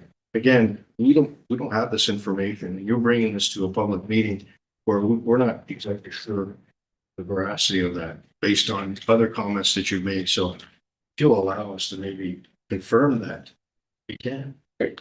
I think it would be fair to do that, don't you think? Yeah. And it would have been fair to have it in the report, what I asked in my agenda request. I'll leave it at that. See you rest of. Probably gonna fall on deaf ears, but just for protocol and process, I've always operated, and I believe that we're all supposed to be operating under a process where we don't go directly to staff. We go through our CAO when we have requests, and he works with staff to get the information that we're looking for. So, I know we're late in the term, we're late at night, it's probably not gonna go anywhere, but we've all talked about that since the start of our term in terms of our CEO being our only employee, and that's where we should be going when we're requesting information, and a bit disappointed that we're not following what we committed to at the start of the term. But I don't think anything's really gonna change anyways, so I just wanted to share that and just maybe give it as a small reminder. When we have issues, as long as they're a staff member, he's our only employee, and that's who we should be going through. Just thank you, Councillor Crystal.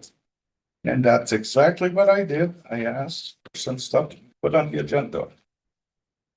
And to go to staff, I was directed by Mr. Bambo to deal with Mr. Ming because I was chair of the water and sewer.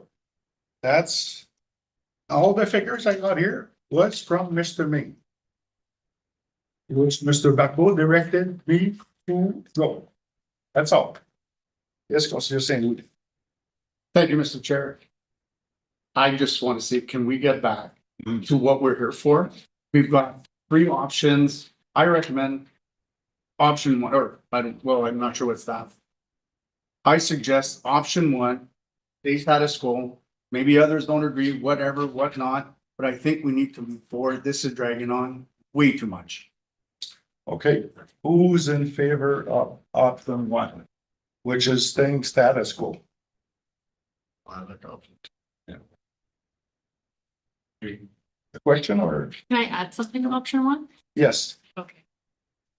We include the graphic in the water bill and maybe people will realize they can't connect. Start doing right. Never mind. No, that's okay. Face showed me you like it. I like that.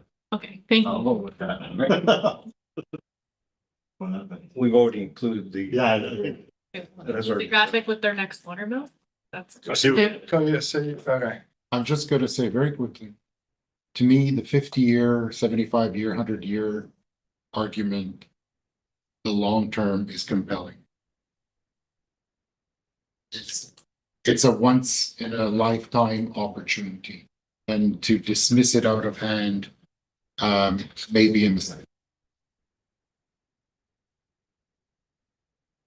any other questions before we return to the vote?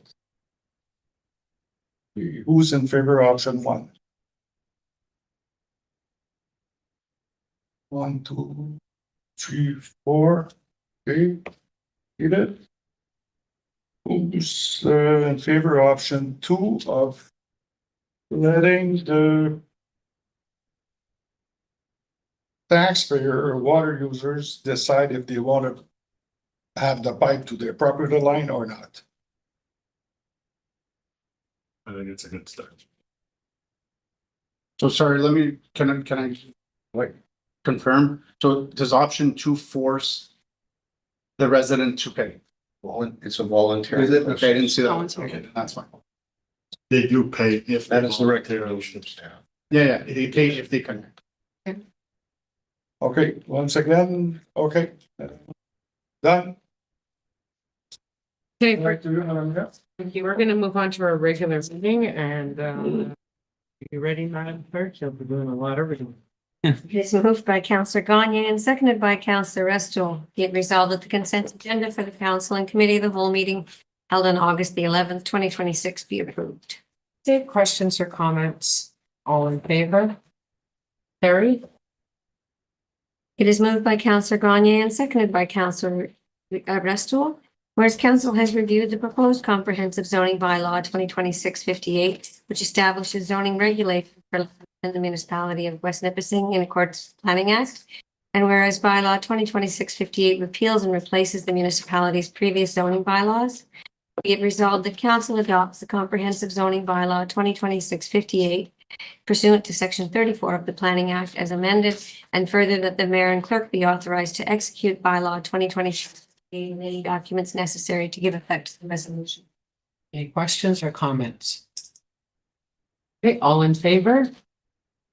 It's carried. Thank you. There's a piece of correspondence from the Conservation Agency there, with no action required on that. And another piece of correspondence in request to the Pesticides Act. Again, no action, just there for your information. It is moved by Councillor Restoul and seconded by Councillor Gagne. Be it resolved that council receiving following financial reports for the second quarter ending June 30th, 2026 second quarter variance report, 2026 second quarter capital update report, and the 2026 second quarter water wastewater variance report. Okay, questions or comments? All in favor? Carried. It is moved by Councillor Restoul and seconded by Councillor Gagne. Be it resolved that bylaw number 2026-59 being a bylaw to declare land surplus to the municipality, being part of Lot 14, Concession 5 in the geographic township of Field, municipality of West Nipissing. Okay, questions or comments? All in favor? Carried. Sorry. Thank you. It is moved by Councillor Gagne and seconded by Councillor Restoul. Be it resolved that bylaw number 2026-60 being a bylaw to regulate and control noise in the municipality of West Nipissing and to repeal bylaw 1999-75 as amended, be adopted this 11th day of August 2026. Okay, questions or comments? All in favor? Carried. It is moved by Councillor Restoul and Councillor St. Louis and seconded by Councillor Taran.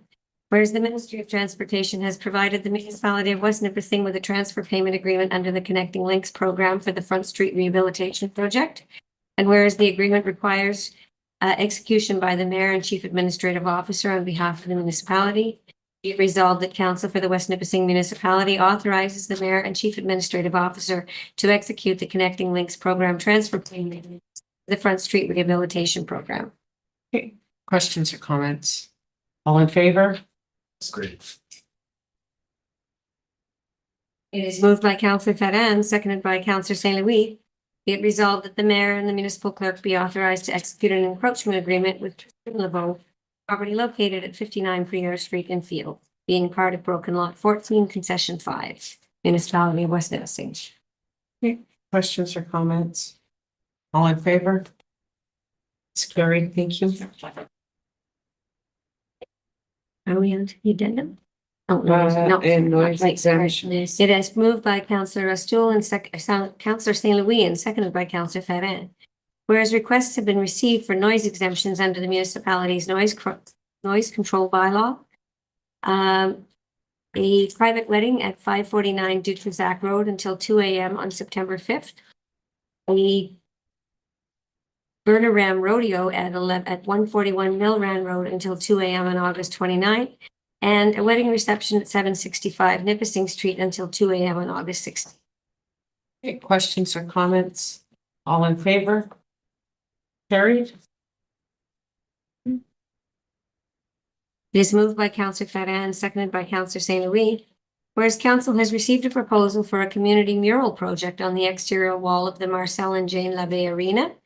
Be it therefore resolved that council for the West Nipissing Municipality supports the proposed Marcel and Jane Labbe Arena Community Mural Project in principle, and that staff be directed to undertake a detailed review of the proposal, including feasibility, site suitability, procurement requirements, funding opportunities, and associated risks, and report back to council with a final recommendation. Okay, questions or comments? All in favor? Carried. It is moved by Councillor St. Louis and seconded by Councillor Ferrin. Whereas council discussed the West Nipissing Recreation Interior Rehabilitation Program at its meeting of July the 14th, 2026. And whereas the municipality of West Nipissing recognizes the importance of rehabilitating West Nipissing's Recreation Center, the municipality's primary multi-use recreation hub and only indoor aquatic facility. And whereas council has identified this project as a priority for investment, be it resolved that council approves the submission of a funding application to the Fednor Building Community Strong Fund for the West Nipissing Recreation Center Interior Rehabilitation Project in the amount of $910,752. And be it further resolved that council confirms its commitment to contribute $455,376 towards the project. And be it further resolved that council commits to covering any project cost overruns should they occur. Okay, questions or comments? All in favor? Carried. We'll move on to the addendum. It is moved by Councillor Ferrin, seconded by Councillor St. Louis. Be it resolved that council approves the request from Volta Metals exemption from the noise bylaw to permit 24-hour drilling operation for the Springer Drill Program from August 21st to October the 15th, 2026, subject to implementation of the proposed noise mitigation measures in compliance with applicable provincial noise guidelines. Questions or comments? Councillor Nicol? Thank you, Madam Mayor. I would like to defer the decision on this. We got it a little bit late today and there hasn't been enough time to engage with the residents directly. And Karim from Volta indicated he would do another town hall session, so I'm hoping he has the opportunity to do that before we approve this exemption. Okay, is the next meeting okay for deferrals at the beginning of September? You need a date. Yes. So there's a motion to defer on the floor to our first meeting in September, which I don't have my calendar. September 1st. On the first, let's start at the beginning, eh? Yeah, move your I have a mover from Councillor Nichols. Is there a seconder on the motion to defer? Councillor Restool? Okay, so motion to defer on the table. All in questions or comments on the deferral? Does that give them enough time for this town hall? If not, we can defer again. Okay. So, good question. Other questions, comments? All in favor of the deferral? Deferrals carried. Thank you. With that, I do have a couple of things to say, so I will. First of all, I had the opportunity to meet last week with Dr. Margaret Hurst, a board certified pediatrician who is relocating her practice to West Nipissing, and this is excellent news. She'll be located in the pharmacy building in Werner, and be offering clinics twice a month out of the West Nipissing Hospital Medical Clinic area. So I'd just like to say thank you to Dr. Hurst, and we're thrilled that you've chosen West Nipissing for your new home. This Saturday, there's a lot of events going on. We have the Legion Car Show going on down at our Legion branch. OLS, Our Lady of Sorrows, is hosting a barbecue, so you can do both because they're only a block away. And the North Minettville Community Center is hosting their harvest dinner again on Saturday. A couple of us are heading off to Amos starting after the weekend. We do have 2 delegations confirmed for the folks in Werner. We will be meeting with MTO officials in regards to the Highway 575, Highway 17 intersection. And we have a delegation with Minister Perry, the Minister of Northern Economic Development and Growth, over the rehabilitation of the Minnehaha Bay Wharf. So it's a busy end of summer for us all, and we'll see you all in September. It is moved by Councillor Sloan, seconded by Councillor Ferrin. Be it resolved that bylaw number 2026-61 being a bylaw of the municipality of West Nipissing will confirm the proceedings of council at its meeting held on August the 11th, 2026 shall come into force and take effect on the day dispensed. Okay, all in favor? Carried. It is moved by Councillor Fedin, seconded by Councillor St. Louis. Be it resolved that the council and committee of the whole meeting held on August 11th, 2026 be adjourned. Okay, all in favor? It's carried. Thank you very much.